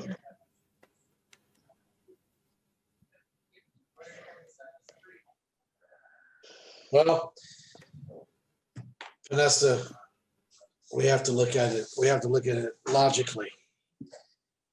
We leave them here and something horrible might happen to them. But something horrible has already happened to them. If we don't go get help, they're definitely, this is their fate. Right. I agree. I think So the best thing to do is to try to get help. I would agree. This is the one time that I wish perhaps my magnificent armor was not so heavy, because I'm going to slow us down. But if we get after it right now, it's only 10 miles. It's less than a day. Yes, I agree. So I mean, you could always take your armor off while we travel. but I don't have the old armor anymore. I'd be Oh. kind of naked in the snow. Then I'm afraid I would be too sickly to come back. Yes. We wouldn't want that. No. But you have the best health, so I doubt you'll get sick. Well, let us make for Swamp Gate. I'll do my. I'm sure I'll be able to keep up. Okay. Well, we have horses, right? Didn't we leave them? Did we? Did we? Nope. No, we didn't. That's No, right. you walked in because it's pretty hard even to bring horses out here. I mean, it's That's right. That's right. Yep. People Okay. can cover 30 miles a day walking. So in In armor, your armor. we can probably cover 20. So 10, we should be able to make an half a day. Yeah, I'm gonna go over to Brighilde, and I've got the necklace on that she gave me. I'm just gonna well, I'm short, but I'll touch where I can on her statue, and I'll just have the necklace and I'll touch it and go, I hope I can help you. You were such a good friend. Oh, Brickhild. You're so brave. Oh. Yeah. Okay, so you guys are gonna head back to Swampgate. It's starting to snow, and yeah, I think we're in kind of an interesting spot. So your plan is to try to get them turned back, like just as like a meta plan. Yeah. Okay. Yep. We can't do anything else by ourselves. This is probably true. Nonsense. Okay. Well, we have a couple options. I mean, we could just say you did it, and we'll deal with that, money wise, another time. Or we can stop here, and then everybody can roll up temporary secondary characters and come back and do the adventure. It's up to you guys how you want to do it. If you just want to, I don't want to hold the whole thing up. If you're, to have 3 people not playing while 2 of them, you can certainly get to Kermarium. You're going to owe Vol a favor if you go to Vol. Oh. Yeah. Oh. Well, can we just time lapse think- the trip to Yeah. Mary? Yeah, you can definitely do it. I mean, again, well, I haven't decided what exactly he would want, so we could just say that you made a deal because you don't have a choice. Yeah, I mean, I would offer him some gems, and I mean, they're Yeah, those gems aren't worth enough. Not even close. really. It's a 6-level spell, and you'll need 3 of them. Yeah. This guy's pretty proud Yeah. of his work, apparently. He's something. Let me just quickly check something here. Maybe he would want, let's say, Didn't we save him at some point or something? Or I don't think you saved him. You were hired to work for him. Let's see.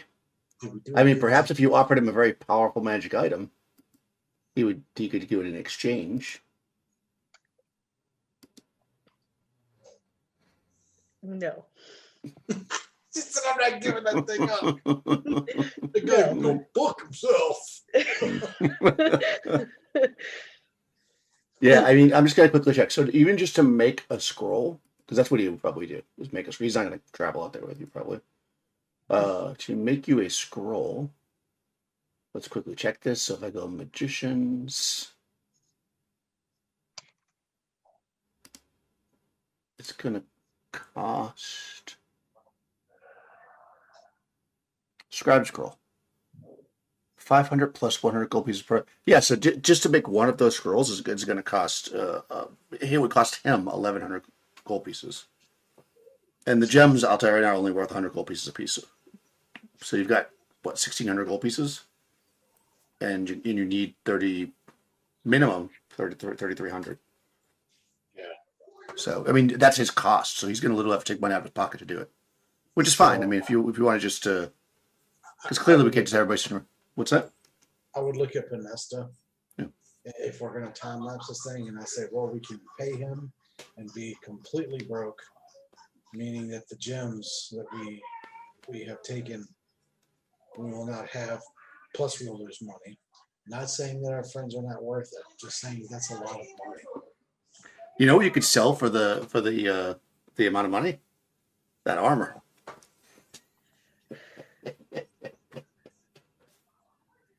Like I said, we'd be really poor, and all the gems that we got would be for nothing. Well, it wouldn't be for nothing to bring our friends back. Well, obviously. And don't forget, you got to give one of those gems to the guy. Huh? Right. Yeah. When you leave, you got to give one to the guy that led you here. Yeah. Oh yeah. Or we can present to him that we are willing to be at his call should he need us to, we would owe him favors. A favor. A favor. I mean, there's 3 of them. He's probably going to want more than one, or he's going to want one really big one.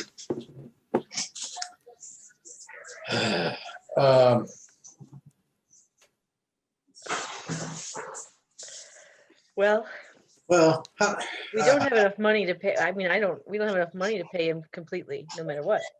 hold on a second. And I'm not giving Vol the rod of suffocation. Sorry about it. Not happening. Sorry, not sorry. Okay. You would Or- love to have that. Yeah, he's not. No. Or, God, as much as this pains me. So are you saying we have to give him all the gems plus I'd have to sell the armor? Yeah, he Yeah. has like 3,300 gold. Yeah, and that's actually still not really even enough, but you know, because I'm nice, I would probably, because the armor is special. It's not just, you know, it is very nice looking. We're going to have to owe him a favor, Olten, unless, yeah.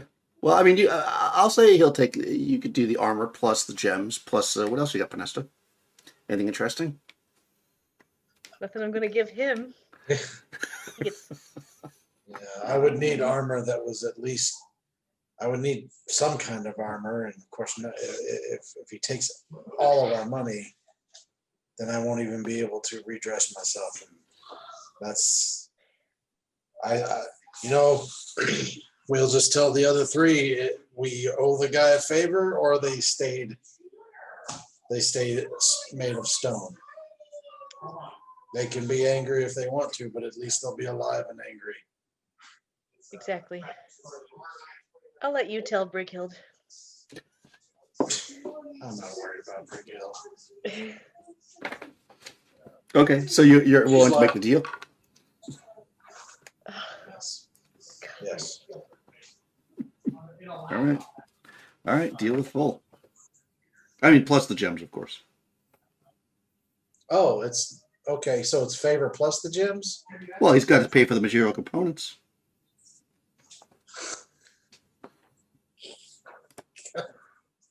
This was the worst idea ever. I mean, you expect him to give it to you at cost? No, I expected him to give it to us at favor. It's okay. No, it's fine. Not every adventure brings home the milk cow. That's the truth. All right, so you owe Bull a favor, and you get. I mean, you're probably going to find more gems, so it's not like you. I mean, assuming you're going to continue to explore. Find more gems. We killed the damn thing.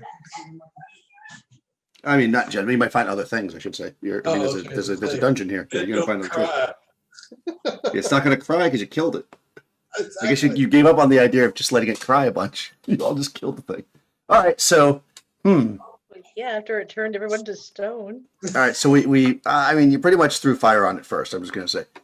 So 14 gems is nothing to shake a stick at, though. no, it's not. It's not bad. All right, so you do all that. You know, we're not going to hold you here forever.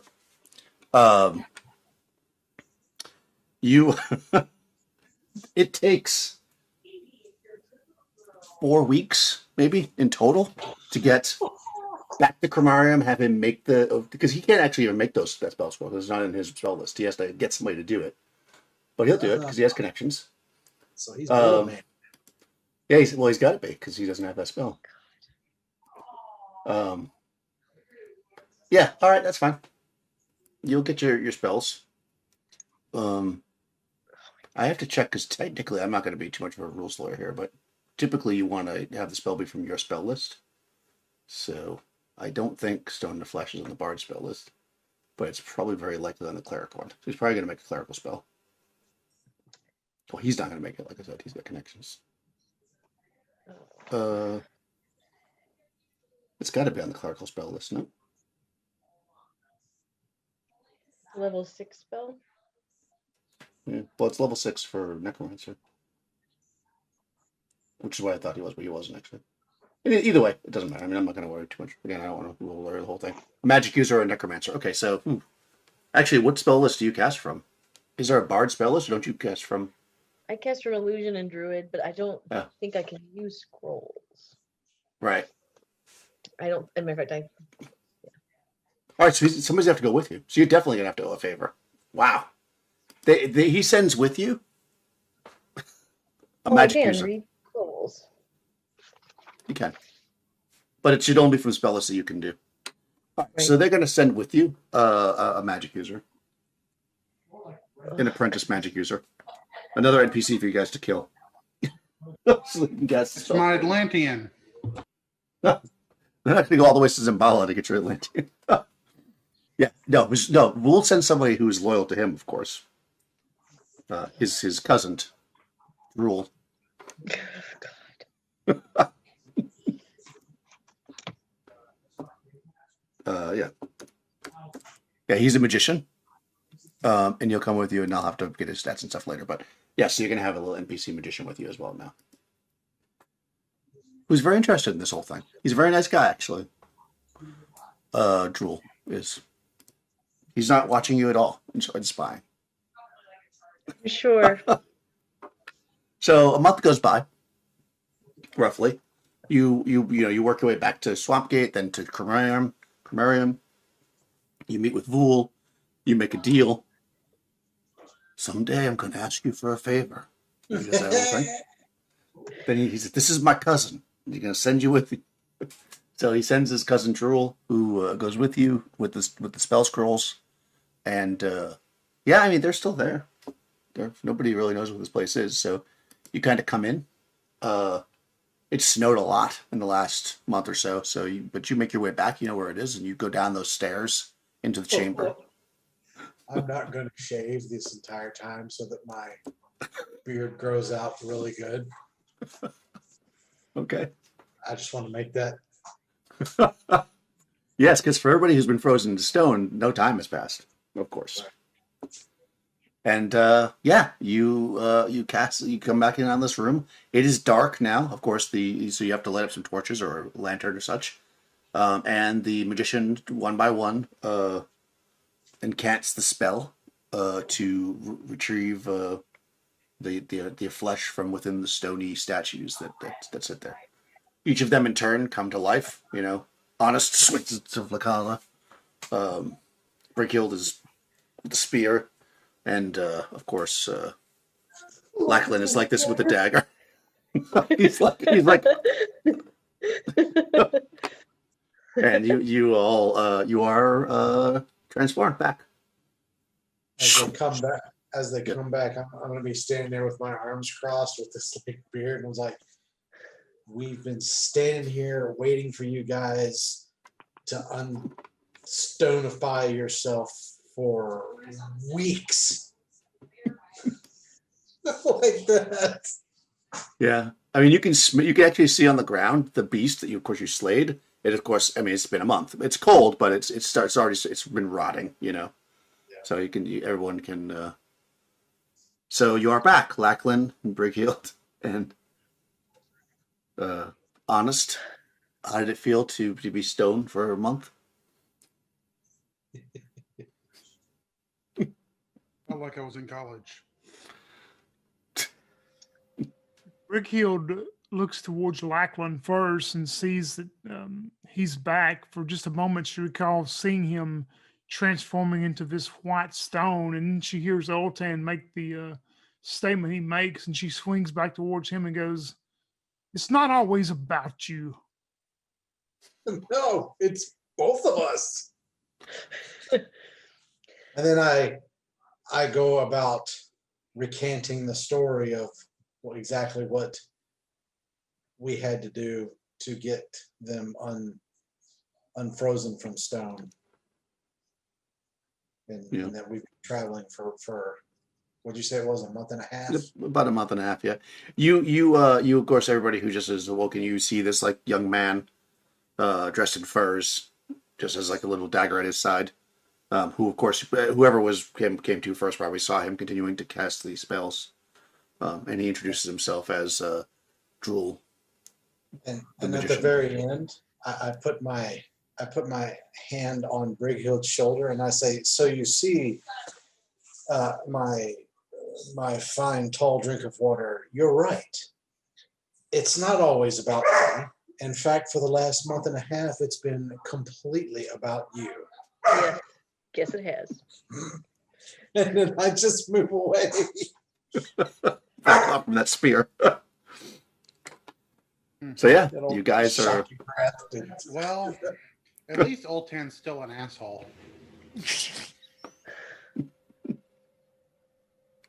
Well, at least the beast did not get every one of us. I'm glad to see that you and Panesta were able to make it out. And uh, whatever gratitude, there's not much I can say right now. I don't know what to say, but all I can say is thank you. And whatever we must do to repay the debt that you've got yourselves in to secure us back to what we once were, we will do it. Yep, shouldn't be a problem. Now, about that silver dagger I threw. Unfortunately, one part I may have left out.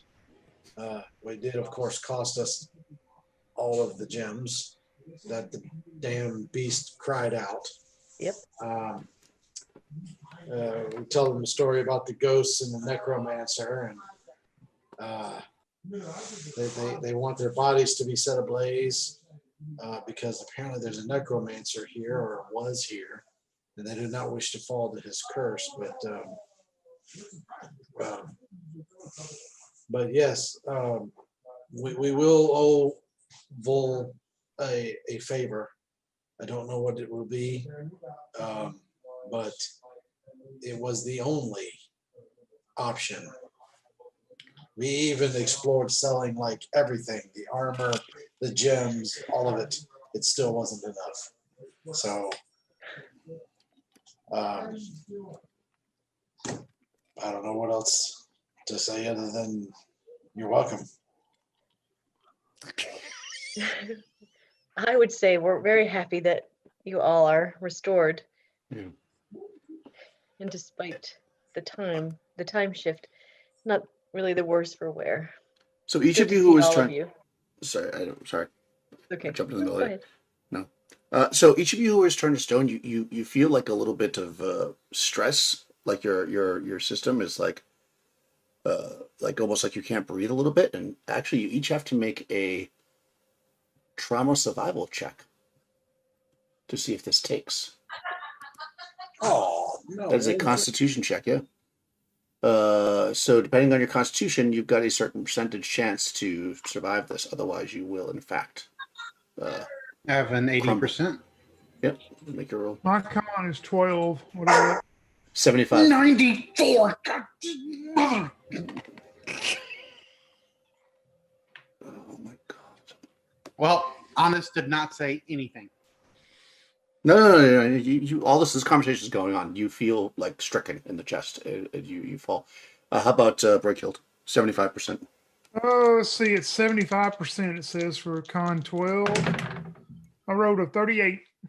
All right, you're fine. All right. Our mighty barbarian Lachlan, what's your con? Yes. 17. Oh yeah, you got a pretty good chance, 90%. Yep. It's 24. Yeah, you're fine as well. So Honest makes her clever quips, and then you see her turn blue and drop to the ground. Do I not have any last words? Yep. I'll fall back into Vanessa's arms as I know that I'm dying, and I'll reach up and touch her face, and I'll say, well, at least I got to see you one last time before everything ended. And then she closes her eyes. Brickhild is going to run up towards that magician that turned us back and grab him and jerk him off the ground and go, "What have you done to her? Can you not do something for her?" Well, I cast a spell, correct? You saw that she turned back. Look at you. You're good. You realize that a 2 out of 3 success rate is actually considered pretty good for a magician. She's going to toss him into the wall. Oh God. You're gonna kill brother Drew. Yeah, he smashes it. He's not a very tough guy. Yeah, she's just gonna toss him away like a sack of. He gets up and he says, maybe a cleric. Maybe you could get a cleric to help. You could get a raised dead, or that would have to be done really quickly though.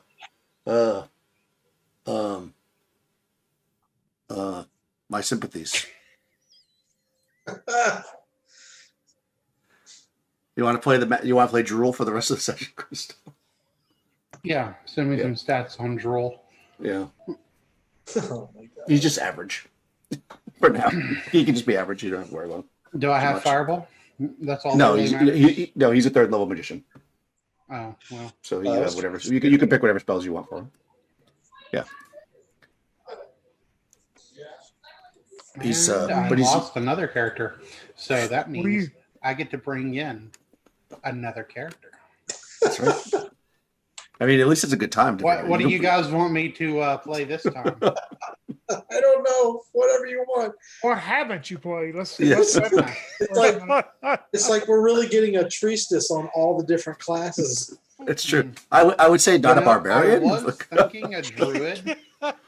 thinking a druid. I could be a druid with Young's character. Could be hanging out with Young's character for some reason. Yeah. A druid and a barbarian That's walking true. into a bar. Be more Exactly. like a shaman. Be a They shaman. can do a shaman or a barbarian. Yeah. Shamans are fun. All I've Yeah. played has been I've played thief, cleric, and runegraver, and all three of them have been pretty fun. So, Yeah, I think all the classes are really good. The only reason why I said not barbarian is because, well, first of all, you already played one, but also because there's going to be two now. That'll be 3 barbarians. I mean, you can play what you want, but I mean, I would probably recommend not. No, that, yeah, because, no. You did kill the Sightless Serpent, even if you lost all the gems and the character. But yeah, so Drool is, he's, I don't know, Drool's probably pretty sad and apologetic there, but Crystal can play him for the rest of the session. He's just he's a magic user. He's average. What do you guys want to do? You've saved most of your friends. well, What's the plan?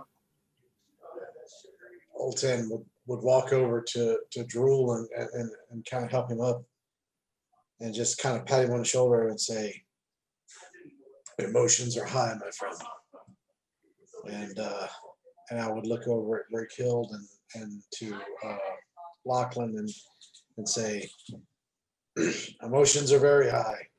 We've been lucky until fairly lucky until now. This is not going our way. I say that we fix I've brought rations. I say we fix a hearty meal for you two. We take Honest and we lay her to rest, either outside, or I don't want to lay her to rest in this place, but I will perform the rites for her. We eat, we rest, and then we decide in the morning what course you wish to take. Do we wish to? Sorry about the dog. Whether we wish to explore or just go back to Swampgate. It'll be a group decision, of course, but that is my suggestion. No, I agree. We bury Honest. She was making a good addition to this group, I thought. But anyway, we will bury her as you suggest, Oltan. And Panesta, you speak of these spirits that come and visited you that night. I say we continue forth in this, whatever we find here. Maybe there are other things that will make up for the cost that you've given so far. We continue forward, and cannot speak for Lachlan, of course. Lachlan, you make your own choice, but I say we go forth and see what else is in this place. I agree, but they did seem to think the necromancer was still here. So just so you know what we might face. Well, we've already faced adversity from this beast here, but we go forth. I agree. Um, I think so. So last week I said that the game was only luring me into a false sense of security by almost killing me several times.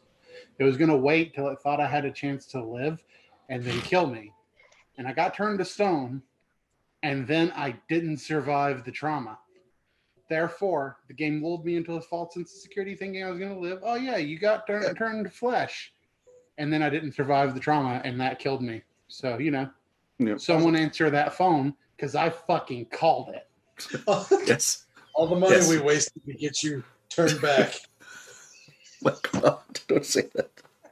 All right, so actually, it's probably a good time to take a 5 minute break, 5-10 minutes, and then we'll come back and see what else is to be explored here. I got a quick question, Daniel, before we Yeah. take a break, just Yeah. in case I forget. Yep. Or like the damage we took, are we still those HP lower, or would we recover it after being transformed back? No, I mean, it doesn't say you heal, so I'm assuming you don't heal. All right. But you are going to rest, so you'll get to rest. HD back. You'll get an HD back anyways when you rest. I was actually considering. I meant to do it offline, but I mean, we can think about it during the break if you guys can decide. I was thinking of you get 1 HD back when you rest, but as you start to level up really high, it kind of becomes like it's not a lot. So I'm wondering if when you rest, you should get either 1 HD per level, or maybe half your level.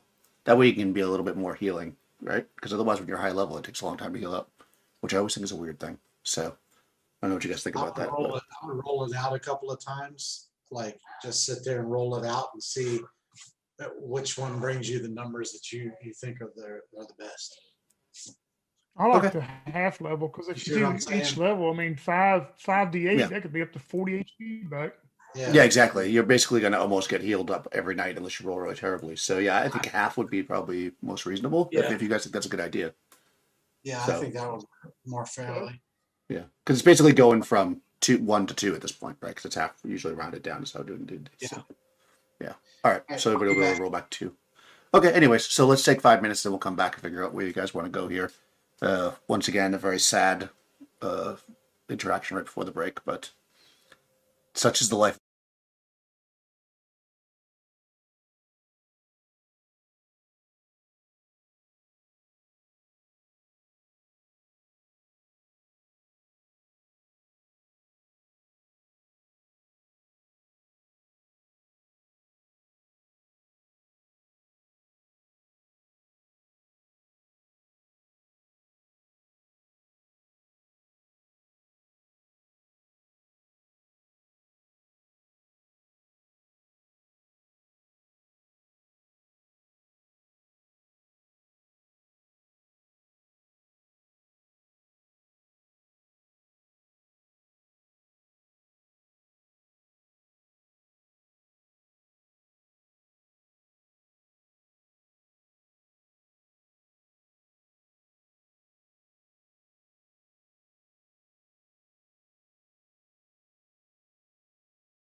Volume.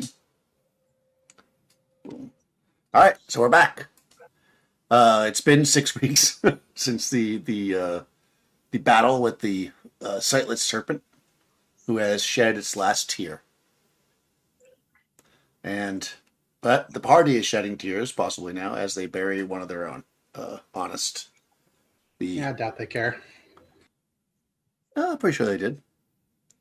And yeah, do you guys want to do a little? Anyone want to say any words over Honest's her grave? Brighild walks up there and takes the pair of gloves that she had specially made when she was going to her village, and she folds them over and lays them on top of the grave and says, "I hope you see your uncles again." Nice.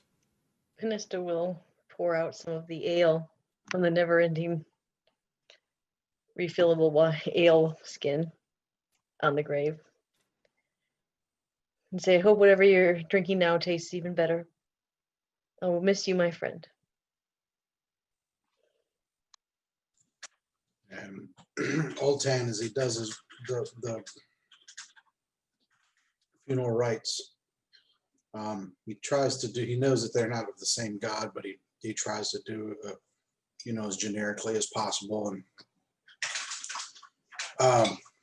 he's basically like, "I didn't know you that well, but you were a fine addition." He says, "Stone is no way for one such as you to spend their eternity. So enjoy your proper eternal sleep as you return to the earth." Nice. Excellent. Okay. So you guys, you camp out. I guess you were trying to decide what to do. You come back down in the room. You cook. You reminisce or whatever. Old Tan brags, and yeah, the night passes. So what is it you want to do? Everybody can heal. I guess we decided half your level rounded down. So if you're fourth or fifth level, you'll go 2 hit dice. If we do a watch, which I'm assuming we are, Yep. Old Ten is going to insist that Lachlan and Brighild take the first watch. And as he lays back on his thing, he's like, "I would appreciate it if you two would take the first watch, because God knows for the last few months you've been sleeping like a rock." And he turns over and his head on his pillow. Wow. Brighild looks towards Lachlan and she says, "You remember the boys we used to mess with at school? Yeah. You grab the legs, I'll grab his shoulders. Okay. And Brighild is going to go over there and we're going to pick Old Tan up off the ground and drop him from about 4 foot high on the ground." As he's picked up, he just kind of looks at both of them. He's like, "So this is how you do it in your village?" And then as soon as he hits the stone, he's like, "Oh!" He's like, Yes. "You're going to scratch my armor." Sleep well now. Yes. Isn't Brighild still hurt? Nope, I just healed up with my 2 HD Yeah, I rolled up. Oh, okay. Yeah. He's like, I will sleep well, like a stone." Oh, God. Like Wow. a rock. Oh man. Shall we just drag him to that river? Well, that'll be the next time he opens his mouth. Why don't you sleep for a while? I can handle this, I think, by myself. Well, you wake me Rock-a-bye, first baby. if there's trouble. Oh, I will. Don't worry about that. Okay. Yeah, I mean, you guys, you go through your various shifts and keep guard. It's quiet as a tomb, as they say. You don't get disturbed at all.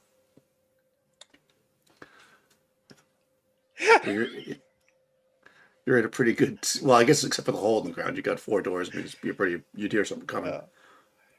But yeah, you I mean, except for the kind of mild rotting smell of the beast that you killed, that nothing really is. You know, maybe you hear the occasional vermin like run in and take a bite of it and take off, whatever. But yeah, it's quiet into the morning. And you wake Brickyard up. the next morning looks towards Panesta and Altan and goes, "These other doors, did either of you listen at these doors before everything? Well, you've had only, what, 6 weeks to listen." Well, we were quite busy in those 6 weeks, and we were only thinking of you. But I can listen now if you'd like. Thank you, Panesta. I was mainly directing that towards the Great One, but yes, thank you. Yeah, I figured. She winks at you. I What have is 6 your- and 12. 6 and 6 and 12. 12, discern noise. Which door would you like to listen to?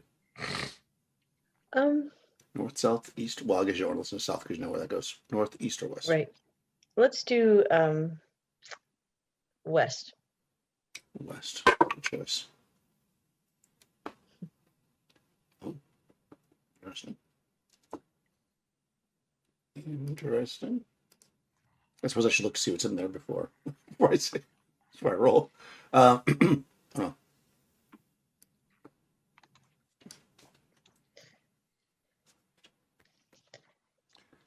Let's see.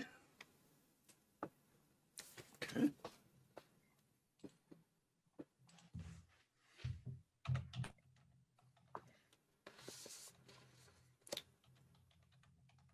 It is absolutely quiet in there. Okay. You discern no noise with your discern noise ability.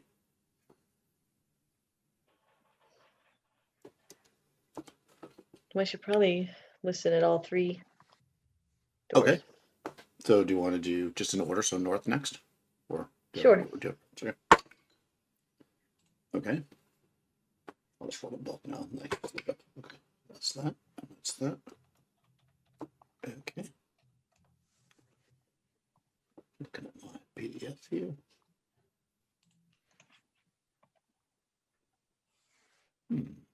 Interesting.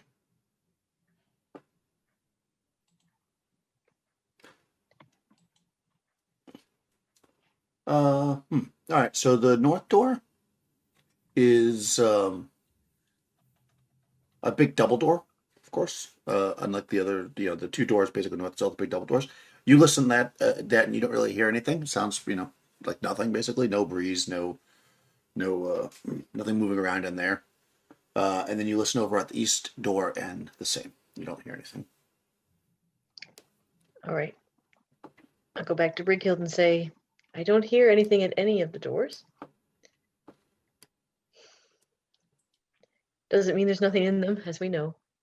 Of course, I'll say we just the spirits, though, did they appear to come from any of the one of the doors that night, or were you quick enough to see where they come from? Did they just appear to me, Daniel? They just kind of materialized in the middle of the room. Yeah, no particular direction. They were just there. Something tells me that we should go. We should go north, but that's just my thoughts. Well, double doors sometimes indicate something special. Sometimes. Yes, but remember, the ghost did warn you to beware of the false tomb. False crypt. He False did. crypt, yes. So they could be hiding the false crypt behind the ornate door, expecting, oh well, this must be it. I look over at Nesta and I say, just we should never take anything for granted.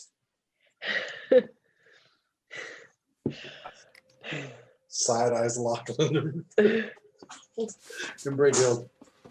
True, So are we but going through the double doors or not? but we have to explore them.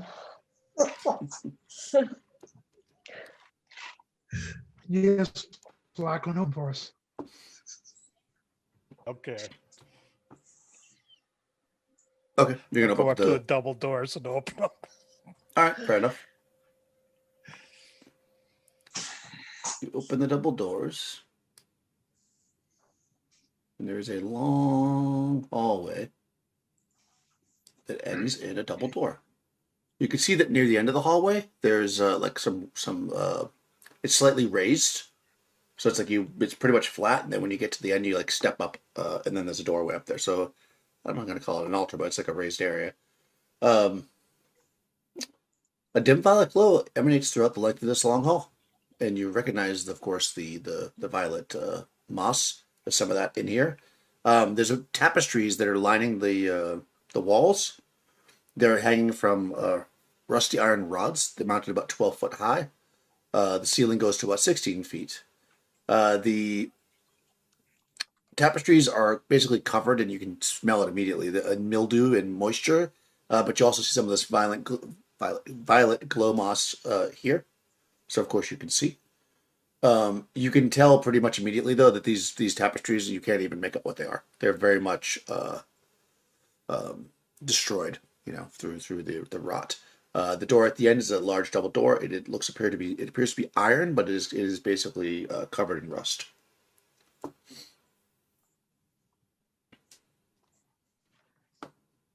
Okay, let's do this. And Lachlan just starts walking down the hall. Okay. Impulsive. Yeah. All right. So Lachlan's going first. Who's next? We're still keeping the same thing. Lachlan. What was it? Lachlan Brickhill. Brickhill's going to wait till like he's what are those 10 square or 10 foot each? The Yeah, squares, 10 foot or squares. 5? Yep. So 10. she's going to wait till he's 20 foot ahead and then look towards Panesta and go, I'll go next, but if he falls through, I'm going to run to try to catch him. Nice. Okay. I'll follow. I'll stop. What do you mean fall through? Just keep moving. Just keep moving. I'll save you, village boy. Okay. All right. Yeah, so you're going to walk forward. So, because then we go Brickhill, and then we're going to go. Who's next after Brickhill? I'd probably follow Brickhill. Yeah, Panesta. And then are you going to be at the very back there, Olten? So your magic user Drool can be in the middle, or are you going to make him be at the back? Yeah, I guess we will. I mean, I'm assuming the Drool doesn't want to be at the very back. No. Whatever. Well, he knows that if he dies, then the party will not be in good terms with Vool. All right. Okay, so you walk up. You can see that, like I said, as you're walking up, it basically all looks the same. I mean, you're basically got the rotted tapestries. Maybe you're trying to look at them as you're kind of walking up there. But as you approach, you can definitely see this door is covered in rust, quite old. And you step up towards the door there to take a peek, Lachlan, and you can see that there are big handles on it. It doesn't necessarily look like it's locked. It just has big, large handles. And as you step up, go ahead and make an avoidance saving throw as a trap is sprung. This is where Brickhild's going to save you. Yep. Yeah, she Yeah. better. I will give you a +2 because Brickhild is going to assist as soon as she sees the thing happening. Because basically, you step but you're just in front of the door, and you step, and the ground kind of goes a little bit, and the walls. So hopefully, you're not there when that happens. So go ahead and make an avoidance saving throw. Well, that is a not good. Oh no! Very not good. Even with the +2. That's about even. That's a 6 with a +2. Oh, very good, or not very good, I should say. Okay, well, you get slammed by these walls as they close with the spiky, rusty spikes, and you are going to take a whole bunch of damage. No, it's not that much. I mean, not a lot. Oh, okay. Nope, I shouldn't have said that. You take 20 points of damage. Oh, excellent. and they explode, and then they. Riccio reaches out and grabs Lackland and goes, "You were supposed to fall through the floor." Well, that's what I was worried about. Is it- I'm sticking fingers in my holes that are in my body, trying to stop the profuse flow of blood.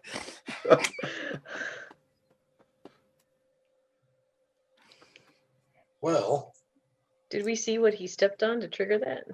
Yeah, because I'll say he did because Brickhill was definitely watching. So yeah, there's about a 3 foot wide, but runs the entire length of the I should say the width to about 3 foot deep, but runs the entire width of the hallway. There's basically a pressure plate that went down, and once it reached a certain point, like a track slid and it came in. So once it came out, you saw it lock back up. So you think you could probably step over it pretty easily now that you know it's there. You think? You can, anyways. I'm gonna push my way forward to try Sit on the floor a minute. to lay some hands on him. Oh. Seeing he's obviously profusely bleeding. He's very profusely bleeding. You will get back 12, sir. Oh, well, thank you. Of course. Do try to be more careful. Yes, God speaker. He Right. nods and walks back to the back again. So yeah, you got a rusty door in front of you in a now obvious. It's probably more obvious now because the blood that came down from his body like filled the cracks. So you can like pretty clearly mark out the spot.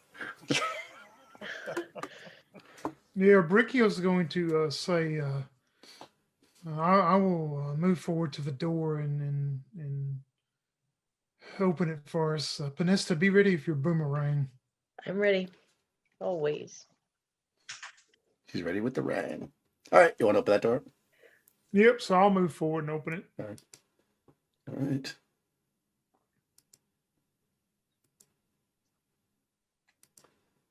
This is an oddly shaped room, so I'm trying to use the polygon reveal tool. Because there's a polygon. Yeah, that was good. Yeah, there you go. This is a hex, basically, right? It's a hexagonal space, and you can see there are some statues. You see the door at the top too, right? At the northern side. All right, let me look this guy up.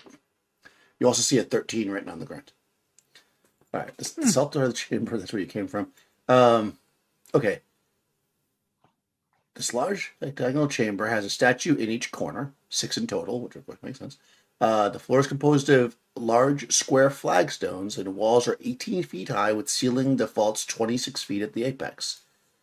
Angled walls northeast, southeast, northwest, and southwest each have a shallow alcove holding a large bronze sconce sculpted to portray a leering demonic visage. Each holds a green flame that washes the entire chamber in a lime green glow. That's kind of nice. An iron-bound oaken double door is set in the northern wall. The double door is 10 feet wide and rises to a Gothic arch of 16 feet. The archway is of solid granite and engraved with the words Zavadar family crypt. Zavadar. Or Avadar, depending on. Yeah, no, I think the Z is probably pronounced. So Zavadar family crypt. Yeah. The statues are each sculpted of white marble. They take on a green hue from the wall sconces. Each statue is set upon a marble plinth. They portray 4 men, about 7 feet tall, and 2 women, 6.5 feet tall, of the Hyperborean race. 4 male statues are large and bearded, each garbed in breastplate and wearing a horned helm. Each holds a boar spear in a shoulder arm position, with the butt of the weapon touching the plinth, while the shaft rests on the crook of the shoulders. Each man is slightly different from the next, but they all share the same brooding features. 2 female statues are voluptuous of hip and breast. They are garbed in light gowns, and each bears a severe, unforgiving countenance. Their hair is tightly bound and wreathed in flowers. One woman is portrayed with her arms thrust forward and bent at the elbows so that her open fingered hands are lifted to chin level. Uh, the other woman's arms are similarly portrayed, thrust and bent at the elbow, but her forearms and hands are unnaturally downturned. I guess, right? The plinth on each statue is mounted with a brass plate, each engraved with a different name. Yeah, so there's names on each of them. So yeah, in summary, after I just read all that, so basically you got all these statues. 4 of them are men, 2 are women. The 2 women have their arms stuck out, one with the hands upturned and the other one with the downturned. The men are all like with the spears.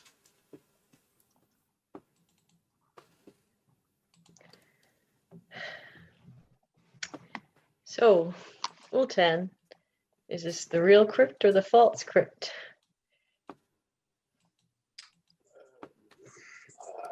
I would have no way. There's really no way to know without opening and finding the bodies. But then if you start doing that, then you have to worry about traps. I mean, I know nothing of this religion or of the, well, actually I would know something about these are still Chimerians or Chimerians, right? In this area? No, they're Hyperboreans. Hyperboreans. Okay. Yeah, this crypt is over 1,000 years old. It's from before the Green Death. Okay. So Super yeah, old. I don't know. I don't know these people's religion or their culture. So I don't know if the layout in here is proper or. What about you, Drool? Do you know anything about Hyperborean crypts and magic? That is a very good question. Pinesta, right? Pinesta is your name? Yes. Let me see. Let me search the catacombs of my mind to recollect such information. GM, do I know any information about this? Yeah, you have a 1 in 6 chance of knowing something because it's a very okay. difficult task. Yeah. Okay, I missed that. Let me roll. I rolled a 1. Yeah, you know something. Yeah, I mean, you would know based on the names and probably just stories that you heard that the or reading that this was a Hyperborean family. The of course they all know that part already. And they had fled and nobody really knew where they were. And based on your knowledge, you think that this is pretty much a representation of the entire family. They were quite rich though. So, you would think that they'd be maybe more ornamentation and jewels and stuff, but of course there's also still a door to the north. So, yeah. Okay. Yes. I've heard a story of a family that fled. I believe, according to these tomes, that perhaps this is the burial place of said family, though it is odd. The family that fled was said to be quite wealthy, and this tomb does not seem to be that of one of great wealth, though of course we still have at least one more door to go, so perhaps their wealth lies beyond here. We're paying him to tell us these things. Yes. Actually, Trust the you paid sorceress full for me to bring you back from being stoned. That is true. Yes, and we see. I'm why now that came here because I am a kind and soul, and it appears that you need the workings of the mystical forms on your side. But if you do not need my services, I suppose I could return and let Vul know that you let me walk back to Cremorium all by myself, his beloved cousin, whom he is very close to. Yes, we what a could- shame it would be when the trolls found you. Or we could send you back in a box. Yeah, let's not do that. Because, his cousin's going to come calling, and we don't want to. You have never met the man. You can talk to Panesta about that, or Brighild. What, Well, we the have man was- nothing. What is he going to rob from us? The man was not a pompous ass like this one is. Well, pompous, whatever. He could, he's still a man of power. And This one is a man of power? I doubt that. no, his cousin. Vol is. Well, I know Vol was. That was what I'm saying. That man was fine to deal with, but this one is the pompous ass. This one here, the young one. Seems he gave you the answer you asked, but that's okay. Anyway, let's No go. quarry, with what he no reason says. to quarry. Let's just go through. Let's just go check. Yes, we'll say what this one does and go forward and open the door. I'll get this door too, Lachlan, while you recover. Can I No, look at this? Wait a minute. I can get it. I mean, what is this? I mean, the God Speaker, he healed me. I can manage this. Well, it's looks like it's turning into let's pull out our smithy hammer and see which one's the biggest. But go Well, right we ahead. already know who's the better smith. So why don't you just let me take care of this for you? Please. Okay. Well, You guys want to open the you door? insist. I would Oh, like yes. to look at the statues while they're Oh. doing that, okay. especially Alright. the one with the downturned hands. Okay. All right. I'll give you guys something to look at. So you open the door. Dragon comes out. Always. You can see that this opens up into a chamber. I guess you could probably see like. Let's see, I'll give you a little viewing distance here. You see just the edge of a statue. Which I will. You have to go forward to see the rest of the room, obviously.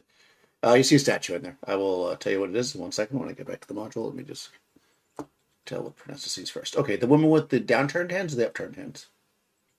Downturned hands.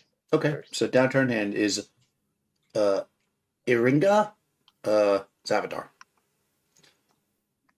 As you kind of look at her, you can see that there's kind of right where her elbows are, like right here, so if you sideways, like right here, you can see there's like grooves on both arms.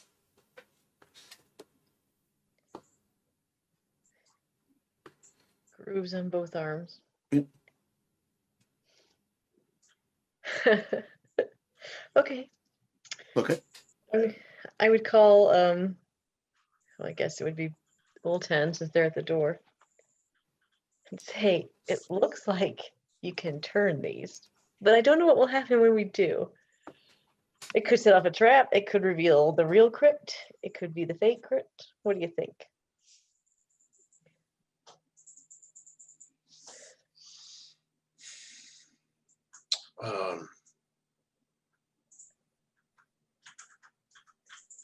Again,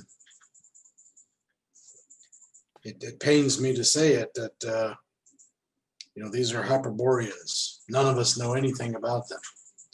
The best we can do is just press forward. So should we ignore this? If the other statues have anything like this, Daniel? Okay, so you start walking around looking at the other statues. No, they don't. It would still take you a couple seconds to figure that out. So while you're doing that, you can see into this room. You see a very large statue. It is a 10-foot tall. In the center, there's a massive 10-foot tall stone statue of a warrior girded in plate mail and bearing arms. Let's see. He is It's posed in an attitude of attack. It wears a great horned helm that conceals its features. The hands of the faceless warrior grip a stout staff of a halberd. On its back is strapped a two-handed scimitar, and by its side there is a broadsword. It's recognizable to any cleric or magician, so none of the two that are looking in there currently. Actually, I guess maybe Brickhilt because she's a magician as well. And in Hyperborean as Thuma Gorga, the Duke of Hell. So yeah, so there's a statue of the Duke of Hell in there, and you would recognize it for sure, Brickhilt. Of course, nobody else is looking in there to see it. So, well, I guess I don't know what's Drool doing. Is he looking in the door, or is he with Panessa?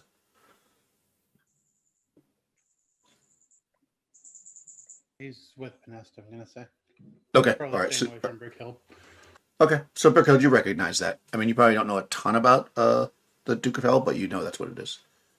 Yeah, she's going to turn and look towards Lackland and go, that is a depiction of the Duke of Hell. I've heard something about him. I don't know much. I think we should have our, the one that brought us back, the one that has the little smart mouth on him. Maybe we should have him go up and inspect him more. He would probably be more adept at telling us more about it, either him or Panesta, but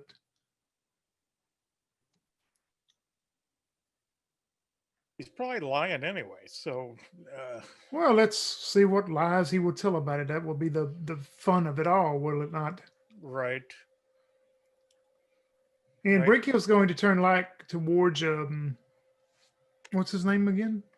Drool? Rule. Drool, and go, Drool, I believe it would be best if you look at this statue.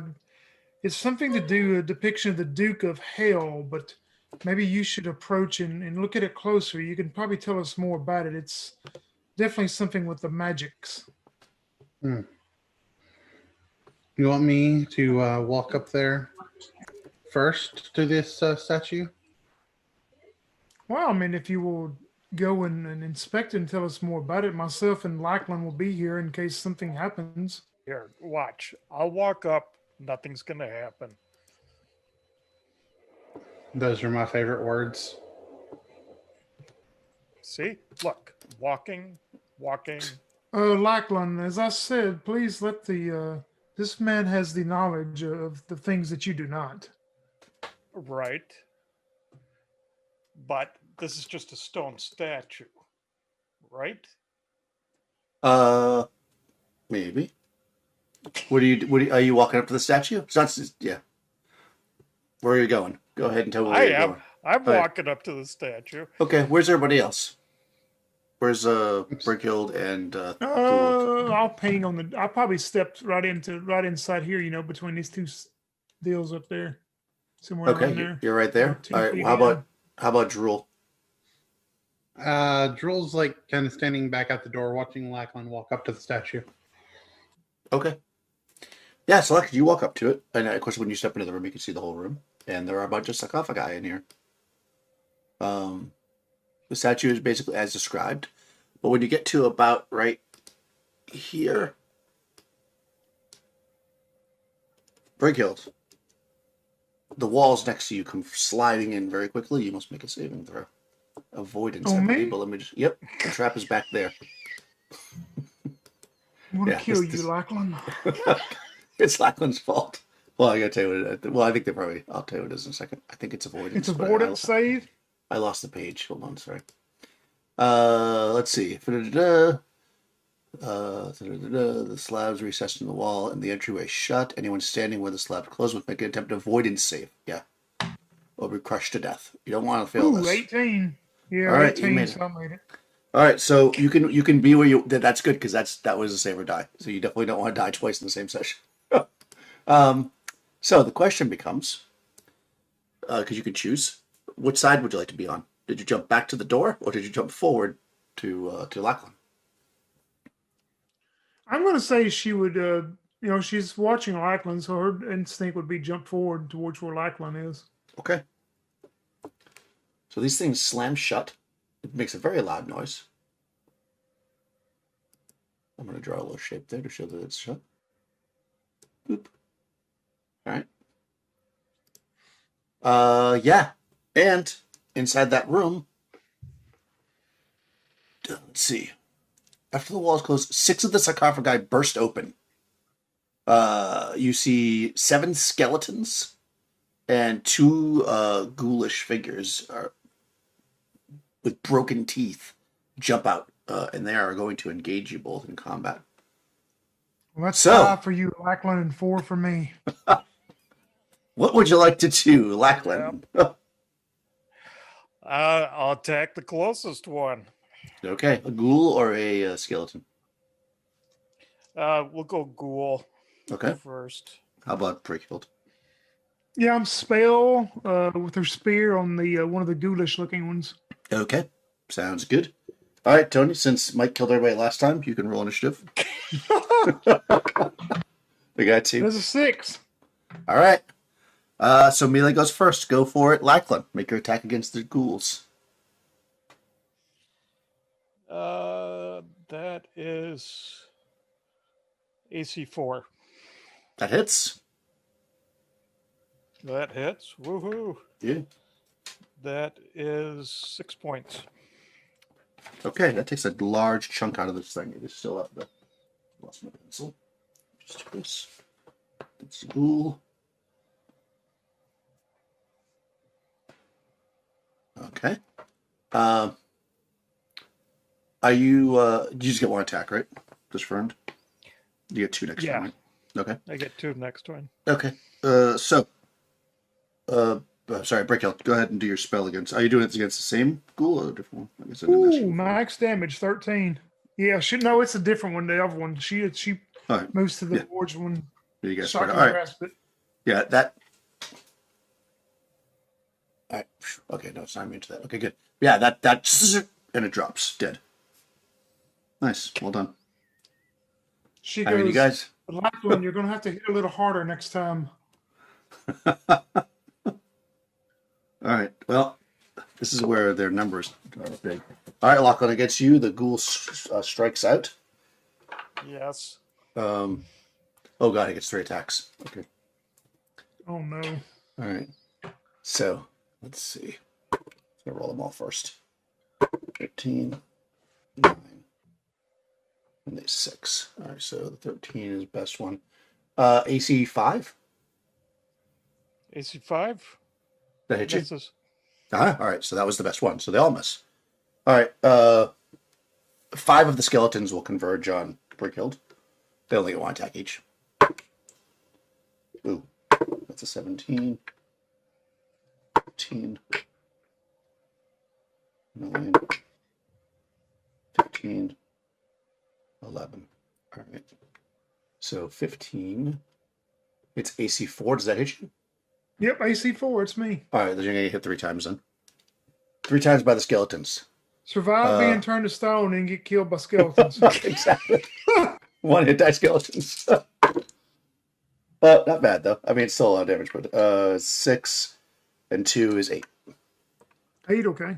Yeah, and then the remaining 2 skeletons are attacking Lachlan. Ooh, a 19, that's going to hit you for sure. And a 17, which hits AC 2. So yeah, you get hit twice by. Wow, skeletons are more deadly than the cool. Yeah. 5 points from the skeleton. And that's it. That's all they got.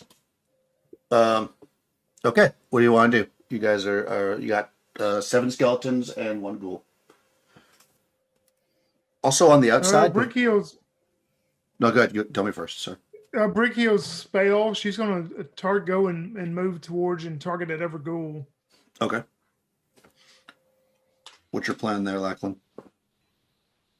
Well, if she's moving in on the ghoul, yeah, I'll hit the ghoul first too. Okay. All right. So before we do that, does anybody? So outside, you guys see this thing slam shut. Did you want to make any kind of action about it or do anything about it? Yeah, I'll Drool will say, Panesta, your friends seem to be stuck on the other side of this wall. and he'll say, "Don't worry, I got it." And he rubs his hands together and he goes, "Open sesame." So the door is slammed shut, right? Well, yeah, the two large stone blocks, basically. Yeah. Well, I've done all I can do. All I can think to do is to go turn that woman's arms. Okay. Which one? Upturned or downturned?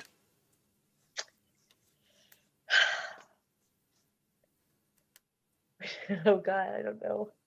You must choose. Yeah, I know. Downturned.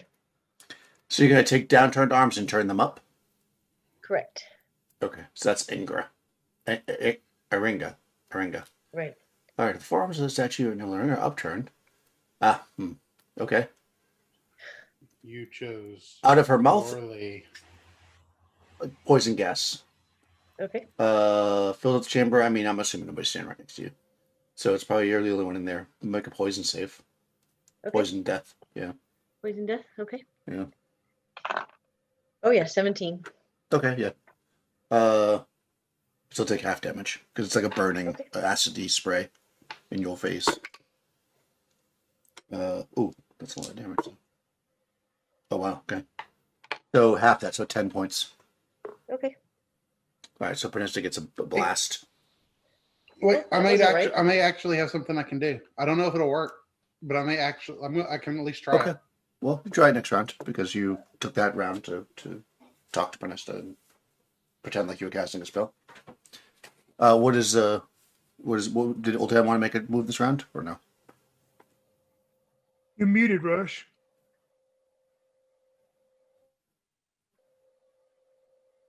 I wasn't going to make a move. I was just going to make comments, but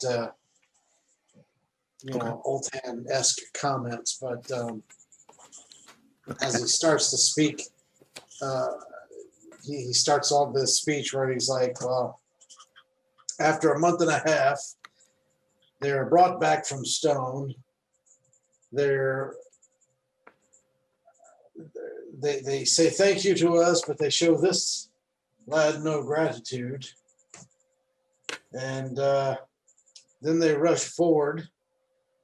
When I tried to say, beware the false crypt, there was an old man when I was a child, an old monk who spoke of this stuff called karma, and then when the poison gas starts coming out, he goes, he's like turns back and he's like, turn him back the other way, like that. God. Okay. All right. So inside the room, roll initiative there, Tony. A 3. Ooh, they got 6 that time. All right, they're going first. All right, Ghoul's gonna attack our barbarian again with a 19, so that's gonna hit you. Okay, it gets 3 attacks actually. Miss. Okay, it does. 5 points. Oh, jeez. Now the Ghoul's getting serious. However, you must also make a hit save versus paralysis. Yeah, as the Not Ghoul. Yeah. again. Yep. Oh, natural 1. All right. Yeah. This thing scratches into you, and you feel your whole body like start to, and you can't move. You're like, the skeletons. Of course, this all happens simultaneously, so they're not going to get any advantage because you're frozen. 2 of them are still attacking you, though. Oh my God! Wow, you guys are not having a good night. Maybe I shouldn't be using these Hyperborean dice. They might be too good. The first skeleton misses, but the second one crits. Wow. Yeah. 4. It's a monster. Double damage. Oh. 1 on the die. So 2 points of damage from the skeleton that critted you. And now the other 5 skeletons on break health. No. Okay, now you're allowed to go back. No. Oh, and a natural 1. All right. Let's do a crit miss. Roll a d12 there for me, break heals. See what happens to the skeleton. 2. 2. It's just a bad miss. All right. So the other skeletons kind of look at it and go, But now, Breakhild, you are more or less alone in this room with a ghoul and 7 skeletons, and you're going to make your Yeah, attack on the ghoul, I guess. she sees the ghoulish deal, freeze up Lackland, and knowing that this creature is more powerful than his skeleton, she's dodging in and out of him, and she just runs straight up for her spear and shocking grasp the other ghoul for 9 points. Yep, that takes it out. All right, that ghoul drops, and you spin around. You're basically getting surrounded by the 7 skeletons, but still alive. Okay, back out in the chamber. You thought you had something you could do, Drool? Yes. Drool says, wait, sorry. He flips through his spell book and he goes, I'm supposed to rub up, not down. And he closes his spell book and he rubs his hand again and he says, open sesame, and casts knock. Yeah, nice. All right, yeah. You cast knock and the slides open. Perfect. What's Panesta doing? Not messing with that statue anymore. I see the door slide open, so I will go that way. I'm going to charge for the door. Okay, how about Oltan? I'm sorry. I thought Crystal was going to be a shit again. So I run through the door too with my mace up as a holy symbol. Once I see that they're skeletons. Oh, skeletons. Okay, perfect. No, yeah, she did a little knock spell action. Nice. Classic Can spell. If I run in, Yeah. can I turn them? You can when it's well, that's going to come down to initiative. You can definitely run in this round though. So you run in, you see them, and then we're here. What's Breakhill going to do this round? She's going to try to just regular spear one of them. Okay, and let's roll initiative. This is where it might matter a lot. 4. 3. You guys go first. Melee happens first. I don't know if we want to even bother because I believe that Russia will automatically destroy the skeletons. What level are you? 5. 5. Well, I automatically destroy undead type 1 and 2, 0 and 1. Yeah, and they're type 1. Yeah. So you go to stab them with your spear, and when you do, your spear goes right through the thing as it falls into ashes on the ground. She turns around and looks at Oltan and goes, "We were doing fine without you." and you see Lachlan. I look over at Lachlan and I go, I see that. There's a couple of stone-faced killers. And then put my mace back in my belt. Yeah. Yeah, that was definitely the room to have the cleric. Yeah. That was definitely the room to have the cleric. All right. The skeletons fall to pieces on the ground. Yeah, I'm pretty sure they're type 1. It doesn't matter. You're supposed to actually technically roll to see how many, but it's fine. I like the idea that you just flipped them out. Good. Okay, so Drool on the way out. For opening the door, I'm just like, yeah, you see like, in here. Go ahead. I randomly rolled for my spells, and I rolled that one. I just forgot I had rolled it. It's funny because, like, when I rolled it, I was like, "Well, that's never going to come in handy." And then it was like, I completely forgot that first round. Oh yeah, no, knock is super useful. All right. So you're in this room. You've got these things that burst open. You can see that.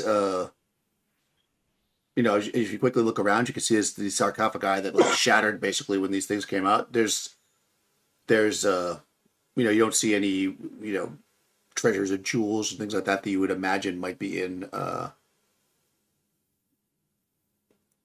typical, noble Turk person's sarcophagi. They're basically just plain. I look over at Panesta and I ask, do you remember how many of these ghostly visages appeared before us?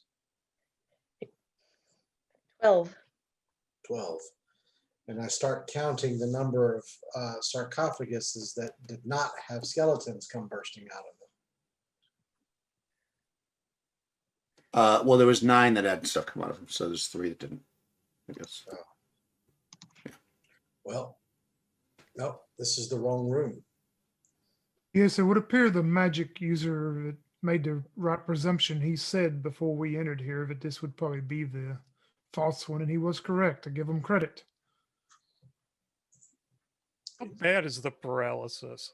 It's oh, hold on, it's 2d6 turns. It's only 3 turns, so 30 minutes. Okay. Altan, will you help me move Lackland out of this room? I don't want him in this room. This is evil. My ears are tearing. My eyes are tearing, I mean. Yeah. Yeah, you're just basically like, yeah, like it, yeah, you can't move. You're like frozen up, almost like you have a constant muscle. We can move him though, can't we? Like just Yeah. It's basically like he has like one big muscle cramp, and he just is kind of like, yeah, he just can't move. I'll grab his ankles. You get the smelly end. And I grab him by his ankles, and as we're walking out, I say, "Yes, it appears the magic user was right. Seems to be quite a useful fellow, if I do say so myself." Yeah. So the one statue that spit the poisony acidy thing in your face, that's kind of like, it was like heavier. You know, it was like a heavy dust cloud, so it kind of settled onto the ground, and it stopped spewing. Yeah. what happened to you, Panesta? You don't look well either. Oh, make a stupid decision, get a stupid result. I'll be okay. Well, don't make any more of those decisions right now, then. I won't. How down are you? I'm down 10. Oh. Well, I'll walk over and help out with that a little bit. Oh, thank you. Sweet. You'll get back 9. Oh, thank you. So I actually rolled an 8 on my die. That's good magic. Oh, sorry. God dang it. You get back 8, not 9. I keep confusing my heal spell with my damage from my Warhammer. Warhammer's +1, not the heal spell. Yeah, they're so similar. Still, thank you. 8. 8 is still really nice. Thank you very much. Ultan. The best healer. I mean, Right, Ultan is the best healer. Yep. So, yeah. You're back in room 13. You've got these statues, one of which you've manipulated the arms, the other one you didn't, and all of the male statues do not have manipulatable arms. Right. Well, Panesta, if it's just the 2 Hyperborean women, and you move the one, and it sprayed the stuff on you, maybe would it be worth a chance to take the other one and see if it would open some? Maybe there is a secret door on in the room that we've just come from that will open up into the real crypt. or, and call me crazy, there's still 2 doors back in the nest room area that we could try. But this seems to be an elaborate ruse to kill. This whole room setup seems to be designed to kill whoever comes in there. And I gotta say, it's designed pretty well. We Well, could you check could other be doors. right. The other arms could also bring some disaster to us. You're right, but then again, maybe the other statue would lead us to what we're looking for. It's just a chance, but we need to wait till Lackland returns to his, where he can at least move. Reach over and poke him. Yeah, eventually you can move. I mean, there's no, you wait as long as you need to wait. If there's anything you want to do in between, if you're just going to wait for him, that's fine, but you just jump ahead. Yeah. Ricky's going to ask the magic user if he'll go back in 14 with her and let them they'll look at that statue to see if there's any like hidden compartments under that big statue in the middle of the room.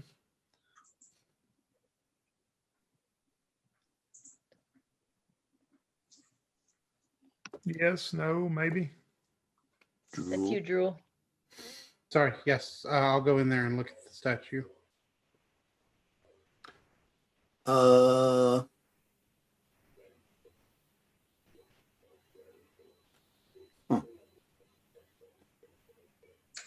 Okay, so when you walk up to the statue again, those 2 blocks close again. Of course, there's nobody standing there now. Yeah. Figured. Yeah, because that just happened once. But yeah, you can search around. Roll d6. Each of you. For 2. Okay. Yeah, doesn't seem to be any kind of hidden compartment. Um, the statue itself, you get a very bad feeling about it. You know, it definitely feels like because you do know a little bit about it, and you know that it generally is something associated with necromancy. And it feels you get almost like a sickness in your stomach looking at it when you're in a room, but you don't find any kind of compartment or it doesn't move. It's rooted to the ground. Um, Yeah, she'll walk back into 13 and look at Panesta and then look at Oltan and go, I think you're right, Oltan. There's a very uneasy feeling in that room. well, the only thing Don't is that touch any more statues. well, you're trapped. You're trapped in that room. Oh, okay. I missed that. I With guess. the door closed again behind you. Yes. But yeah, you guys are searching that. So, was anybody doing anything in the other room besides running up and trying to get them out of there? I guess we're going to search for a way to open the doors non-magically. Yep.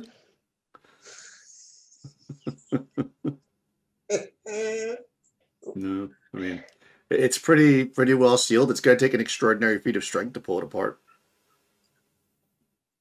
Can Brickhill try to open it from her side too, or not? Yep, yeah, everybody can talk and get together and do it. So you can combine. You can put 2 people on each side. I'll say. I don't think that the magic user is going to have much because we just made him average, so he's probably only has. But hey, every little percentage helps. Does that, was it 1% for everybody who's helping her or something like that? No, if you add him up, so like he has 9 strengths, it's 4%. So like probably the strongest person is. I assume Mike's character is. I think he has 18 strength. Yeah. Yeah, so I'm he's better now. Wait till he wakes up. yeah. You have to wait for him. Yeah, I mean, but yeah, you'll only really get one chance, so you're probably better off waiting. You can try without him if you want. I think Brickhill's got a decent chance as well. Okay. 8% feat of strength is 8% for me. Right. Droll will help the barbarian by like rubbing his muscles, trying to like get the blood flowing through them. You're not with the Yeah, I'm barbarian. You're with me. Yeah. You're not on that side. Yeah. Oh, Everybody's I thought confused as he to was where they on are. Our side. My bad. No. I mean, Yeah, and I think you actually get a +8, right? Because you're a fighter. What's your strength, Tony? Mine 14. Yes, you should be 16% because your prime requisite is strength, so you get a bonus of Okay. 8%. Yeah, so you'd have 16 plus the 4 from the magic users, that's 20 on your side. And then if you wait for the barbarian, he's 40. So that's 60. And then one other person can help, I guess whoever's the strongest, either Oltan or... What's your strength? What's your strength, Olton? my strength is 14. Also. Yep, mine too. So it doesn't there you matter. Well, Are I you mean, the best Oltan door is opener? he's the best at opening doors. Yeah, so you got a 68% chance. So whoever wants to roll it. Otherwise, you'll have to wait till the Please morning. don't ask me to roll it. No, we've seen how my rolling goes. Yeah. Oh, no. The Don't let me roll today. NPC's not rolling it. Well, I mean, if nobody's going to do it, I'll do it. Well, Oltan's the best at You are the rolling. greatest. Yeah, you're the best. You're the best. Keep talking trash. I need to get under a 68. Huh? That's right, 68 or under. Well, we didn't get it. What? Okay, yeah. It's basically stuck. I mean, you're going to have to... Not that it really matters, because it's not like there's anything going to happen. I mean, you're basically going to have to wait until you can recast that spell, which is tomorrow. So, Drool and God, Brickhill... Brickhill is stuck with him in there all night. Oh my God. Well, on the good side, I always bring with me my travel size chessboard. Oh. Yes. Nice. All right, so I mean, we'll just jump forward again, but because this particular dungeon, I mean, it's basically empty. It's an empty chamber, so you're not going to get set upon by wandering monsters, so I'll just jump ahead. Can we unless it's- roll to see who wins the chess game? Yes, you can. How do you want? What do you want to do? Intelligence, I guess. You can add your intelligence bonus. If you have one. Yeah, my Which- intelligence is 14. Yeah. Well, he's just average in every way, so he's just... Roll I 3. rolled a 9. All right, you won.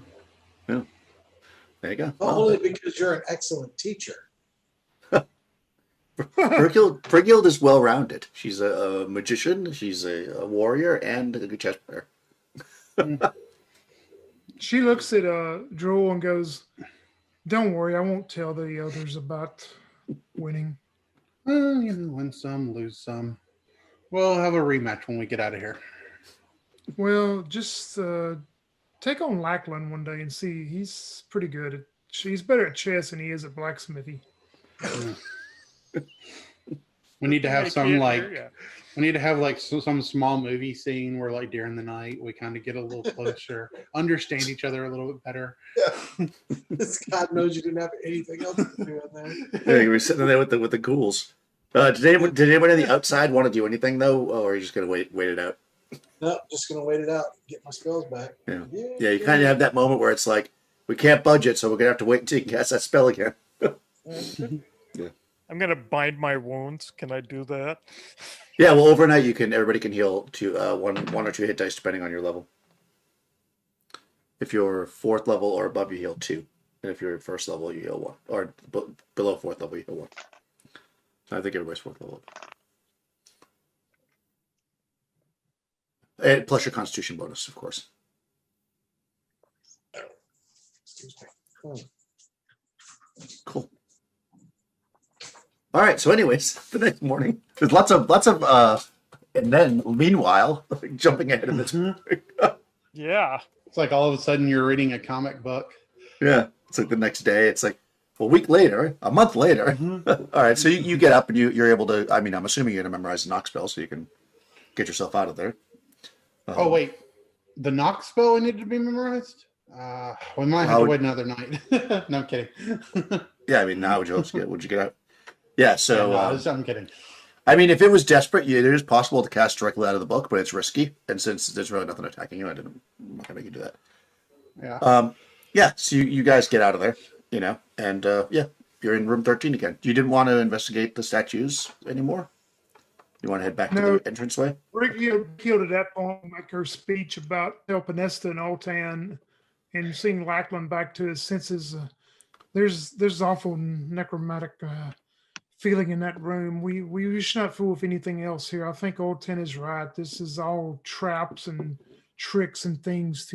We should leave here. There's nothing here. You guys didn't let me actually cast my spell.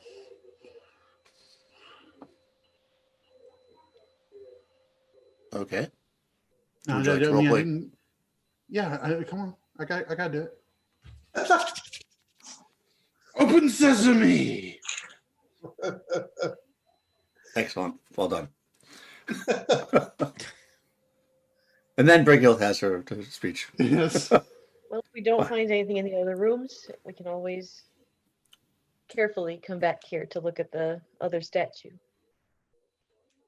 I don't think it's going to go anywhere. No, and it wants to keep us here with it. Yeah. Agreed. Let's say we move on. Okay. Yeah, you make your way back to that entry room, room 9, and you've got two unexplored rooms there. You've got to the east and to the west. Well, Oltan, what does your mind say? I'm sure you've rested it through the night. Of course. How else can I keep you guys alive? Well,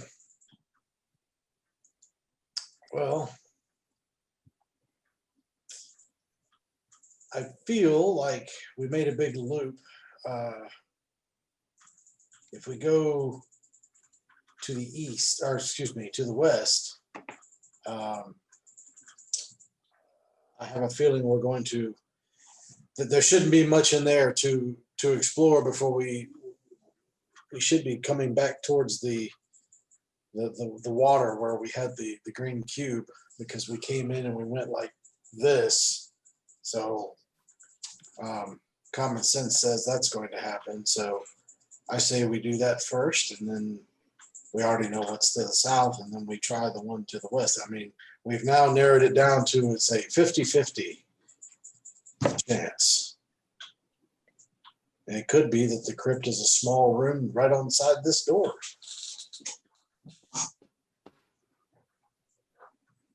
Okay, so you're going to the east? That's my vote. I'm sorry, the west, rather? Yes, the Yeah. West. Yes. Yeah. All right, everybody's good with that? Before the Yep. dragon comes up? Okay. Young man. All right, so you open this door up. Boop. And there's a room. Number 10 at that. Dragons. Strangely, there's a number 10 on the floor. Let's see. This is, in fact, there's a large stone-carved desk in this chamber before which stands a large chair of oak. A large bookshelf spans the south wall. Bookcases there. Brittle sheets of papyrus, papyrus, I should say, and debris are littered about. The largest accumulation on the desk itself. So you got an office, looks like. Maybe this is the room of the necromancer, Panesta, that those spirits told you about, his workroom or whatever. With Probably. with 3 scrolls of flesh to stone. Oh, That'd be so good. You never know. Any doors or anything like that? Nope. Not that you can see. So I would look at Drool and say, Wizard, look through these books, see if there's anything of value. well, Panesta can also maybe see something in the stories of these books if it's written in a language we understand. I can, but can the magic user tell if there's any magical traps on this room, if it is the necromancer's room? Do we really just want to walk in there? Well, that's been the flavor of the day. I know. Maybe we should learn It's from our not going to mistakes. hurt anything, is it? Why stop now? You're right. We shouldn't just walk in here. Yeah, We I should think I'll let run. you guys have that. It looks like a lot of stuff I don't want to mess with. We shouldn't walk in here. We should just run through the door as fast as we can. Perhaps. You want to run in? No. Come on, man. I'm in plate mail. All right, I'm in plate armor. I ain't running anywhere. I'm clank waddling. you walk swiftly. Like a duck. Yep. That plate armor saved your life many times. It did. All right. What do you guys think? You want to come into this room or you want to close the door and wish you never saw it? Well, Panesta, you have the good idea about having Drool see if he can gather anything from here. Or we could just walk in. Lackland, hush. It's just Drool, it's a big desk. Now everybody's like super cautious. Hello, Drool. Can you say more of an open sesame? I was about to say, yeah, I mean, like, I guess I can look at the desk or whatever it is you want me to do. I just want to know if you could sense if there was any magical traps anywhere. I mean, can I do that? I don't know If you have the detect wizard can magic? do that. I do Detect not. magic will do that. Yeah. Okay. How about my sorcery sense? Yeah, that could do it. Yeah, see, Maybe. I got to walk in there anyway. Well, you should have used that yesterday before the ghouls got us. Well, I keep forgetting about it. I mean, you got me all confused. I'm not sure if it's your stink or somebody else's stink. All right. So is it So when you say sorcery? that to Brickhill, she's going to slap you if you call her stinky. She slaps you. Brighild, he's a barbarian. No large numbers, no complex equations, no big words. Droll like kind of sniffs his armpit a little bit. Yeah. So you kind of you hear them talking about this magic, and you know that generally you get the hairs prickle on your neck and such when you're in the presence of magic, and especially evil magic, and you don't feel that here at all. It's fine. See, look, I'm going to walk in. What could happen? If anything happens, tell me to jump or duck. and he just walks into the room. Nice. Yeah, you walk in. What's this See? area on a fireball? No, I'm just kidding. No, yeah, you walk in. Nothing happens. There's lots and lots of papers and books on the shelves. It looks like some kind of an Yeah. office. Came this close to yelling jump, but I Vanessa, seeing Lachlan doesn't have his head sliced off. We'll walk in Okay. and start looking at the papers on the desk. That's where I want to look. Okay. So there's a lot of stuff here. So it takes a while for you guys to go through it, but you do get a whole bunch of information if you want to take the time to do it. It is written in the common tongue for the most part, but it is a very, very old, antiquated way of speaking. It's these sheets largely hold the fragmented and incomplete ravings of a madman. So yeah, you wouldn't be able to understand all of it unless you are a magician, which you do have a magician here. But even anybody could figure it out, especially a bard or whatever. But what you're looking at is there's 12 volumes. 18 volumes of books that you find on the shelves that are what you would now consider volumes about old grammarium, but they were current in the days that they were written, of course, so they have some value. Let's see, but the Ravings of the Madman, let's get back to that. That's more interesting. Avgar lied to betray the Zavadar family into believing his ritual would deliver their souls to a higher place. In truth, his ritual and mummification process was all part of an evil scheme. Of course, he probably doesn't call it evil, to animate them into liches that they would obey him.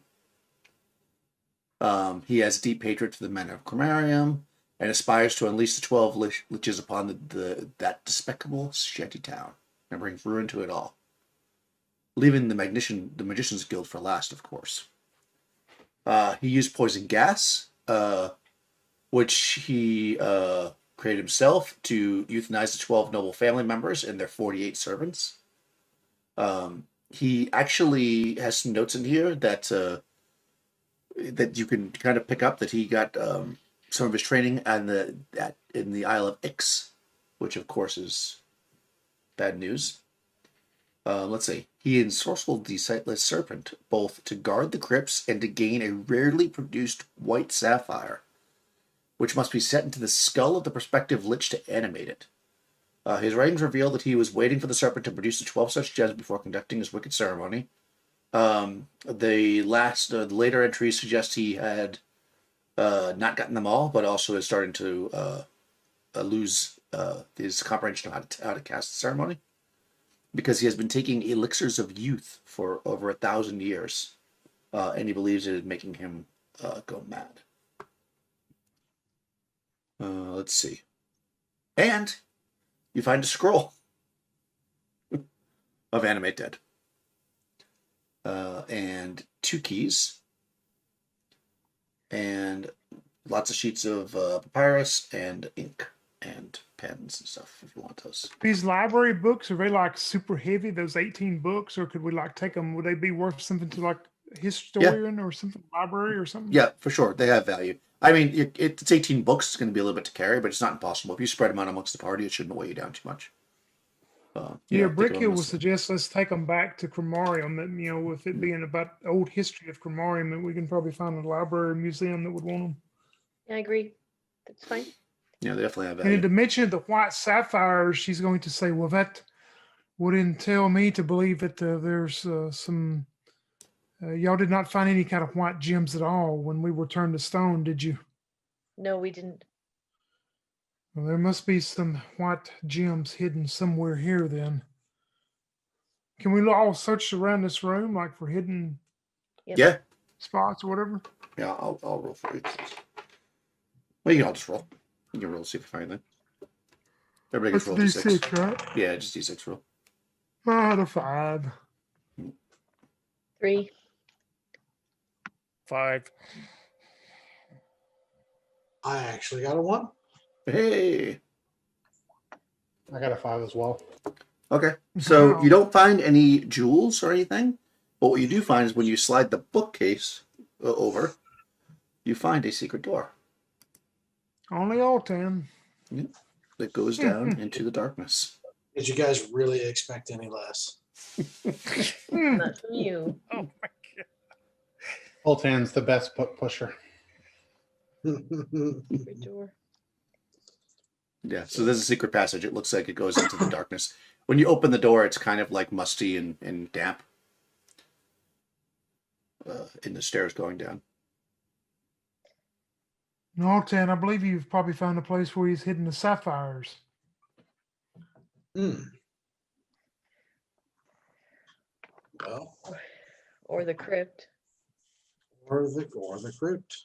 I reckon this is just as good an option as the eastern door, wouldn't you say?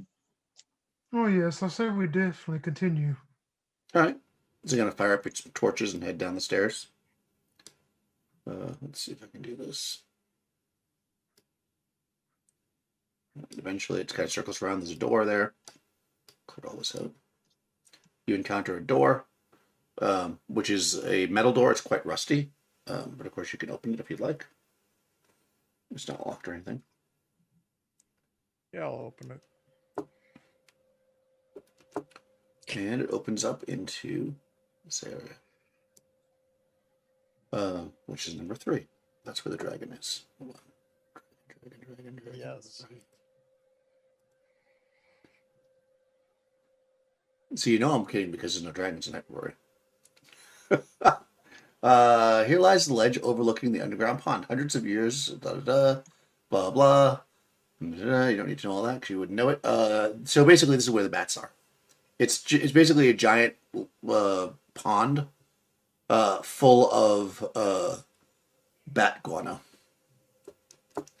And you can pretty much put together that these two things are connected. You know, I'll just reveal it all. So if you want to swim across the bat guano pond, you could do that. But otherwise, there's nothing else down here. Well,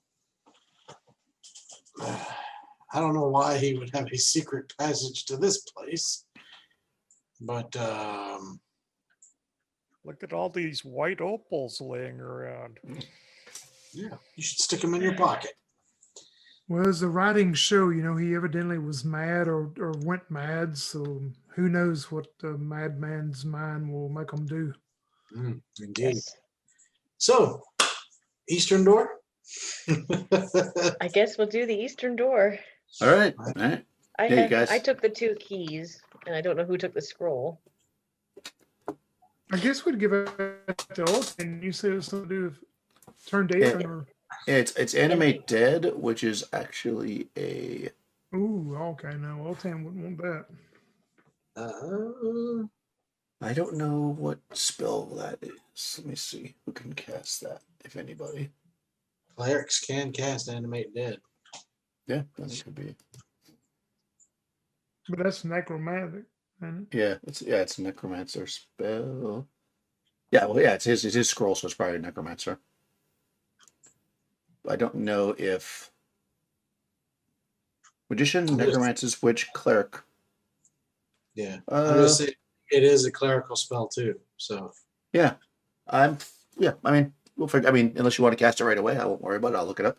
I think that it actually needs to be written in a clerical scroll for you to use it, though. But I'm not 100% sure about that, so I'm just going to say hold on to it for now. It has some value, anyways. well, as he holds it up though, Holtan would just kind of look at it and say, "I already know that one." Of course. Well, that's true. You could just cast it, right? It's too bad you found the scroll now because you could have animated it honest. She could have been a zombie, which is pretty cool. Animated Honest into a zombie. who? Yeah. No, you wouldn't have done that. I know. It's just Peter Alaska. Anyway, so you have that. I mean, again, it has some value. And you got the 2 keys. And if you want any of this papyrus paper, you can take that as well. But you got the books as well, which have value. Okay, so you come around and open this door up, which I'm assuming that you follow it until something interesting happens. And you can see that this opens up into a very large room that you're kind of looking into. I don't think it has any light in it, so I'm just going to say your torch penetrates only a little bit. Let me just make sure that's the case. The odious stench of death hangs heavy here. The open archway leads to a massive crypt. Yeah, so you can see it's a massive crypt, but you probably can't see much else unless you want to go into there. So yeah, if you move forward into this place and look, you see that there are simple coffins in here, built of pine, which of course is partially rotted now, if not hardened with the time. And this is a massive crypt full of basically pine boxes. Good Lord. Yep, it's a big one. Didn't he say there was like 40 some odd servants? Yes, we saw in those notes there were. You're right. That he euthanized with poison gas? Mm-hmm. Ugh. Do we I start see. smashing them now? No, no, no. Shut up, Lackland. Oh, There's kind of look through the firelight and I say, well, there's 48 of coffins in here. Well, if these are the servants that are spoken of in those notes, I say we just leave them. There's nothing. Should not disturb them. no, I agree. But where are the bodies that the ghosts asked to have their bodies burned, but yet in the other room there were not. What was it? There were not 12. There was but 9. I don't know. There's somewhere we've missed, someplace that we've not found. Hmm.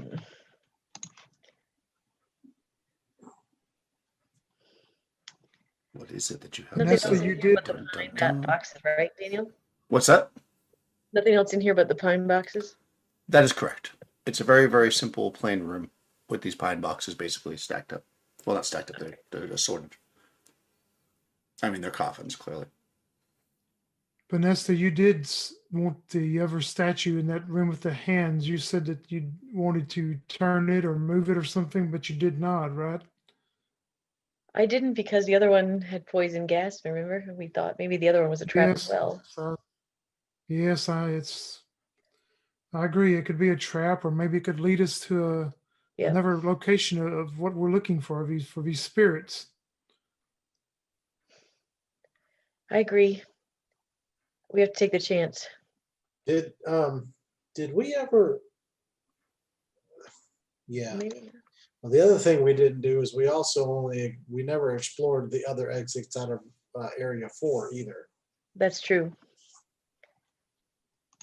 So there's also that. Well, maybe before we go back that far, we do go back to the statues and let Vanessa turn the arms, and I'll be ready for whatever happens. So be it. Is that what you want to do? Nesta? Well, I don't know if Nesta wants to do that, but she thinks it's an option that they have to explore. Okay. Does Nesta want to explore the options? She's gonna, I look at Brick Hills. You really think we should do this, right? Well, yesterday I did not, but today I'm unsure. I mean, we should try it though. You did the other one, and it was poison gas. We felt nothing, but maybe today will be a better day. Prepare for whatever happens. If we all die, you can blame me. Oh, maybe I could use the whip to stand back and turn the arms. Stand off to the side when you turn them if you can. Yeah, or stand off to the side and turn them. Yeah, Just don't stand in front of anyone's mouth. right. Well, why don't Okay. the rest of you stand at the edge of the room, and I'll go in there for Panesta since it's my deal with her. Sounds good. All right. So you're gonna get on one side of this thing, and and Brickle's gonna get a little bit further away, and you're going to whip the arm and try to turn it. Yeah, I'm gonna try to wrap the whip around the arm and pull. And then when you pull it, it turns. Okay. The rest of you are staying outside the room in 12, basically. Is that correct? Okay. Which statue are we at right now? Let's see. The two female statues, one is portrayed, blah, blah. So you are, the one you didn't mess with was upturned arms. So you are, you're my little pointer. You're right here. That one. Okay. Okay. Yep. The two women are across from each other. So the one that gassed you is over here. Okay. So Let's I do assume it. Brigild's somewhere, in the room in the middle or whatever, and you're close to the statue. All right, yeah. Everything shifted. Yeah, you whip the statue arm, which is pretty badass, like a little Indiana Jones action. Yes, that's the cute Indiana Jones music. Yeah. Yeah. So you do that, and oh no, it's the one that's up that you haven't turned. Yeah. So you turn it, and it goes, and turns down. And when that happens, you hear and what happens is in the middle of the room, a demon. No, what happens is in the middle of the room, Stop playing. a trap door opens. Yeah, that Trapdoor big opens. statue in that upper room starts coming walking away. Right. Exactly. charging That's in. what I expected. No. That's what I. Yeah, no. I'm sorry. I'll be serious. Yeah, the trapdoor opens in the center of the floor, like that. Yeah. Well, break him. Looks like you were right, and it's a little bit better anyway. Yeah. Well, I said Lackland was going to fall through the floor, but there it is. So he can walk through it now. Yep. There's a 10-foot by 10-foot shaft that descends 15 feet. There are iron rungs drilled into the shaft, forming a ladder. All right. I'll start climbing. Get drool, All right. and it's the chess match. She's got her big brain on today. All right, yeah. So you guys start to descend into there, and this is probably where we should leave it because I don't think we'll actually finish, anyways. So might as well give us some meat to work on next time, and We'll find Yang in the pit. yeah, we'll have to figure out Yeah. where. Maybe I'll have him come in halfway through or something, so we can basically finish this up. Or I'll add a little extra adventure onto it so that it will fill a full session. Because I don't think that I don't want to rush the end of it. So I don't know how we're going to find Young. We'll figure it out. And also, Crystal's a new character. I mean, I can be with Young, so Yeah. We just have to make it justify. We'll figure it out because there's just not enough. I don't think left in the session to finish what's left. But I think this is a good place to leave it. So there's some mystery. I want you to go down the hole and not know what's going to happen. That's why this is a good place. Yeah, but thanks, Ed. That was fun. Wow, you got turned to stone. That was scary, but very good.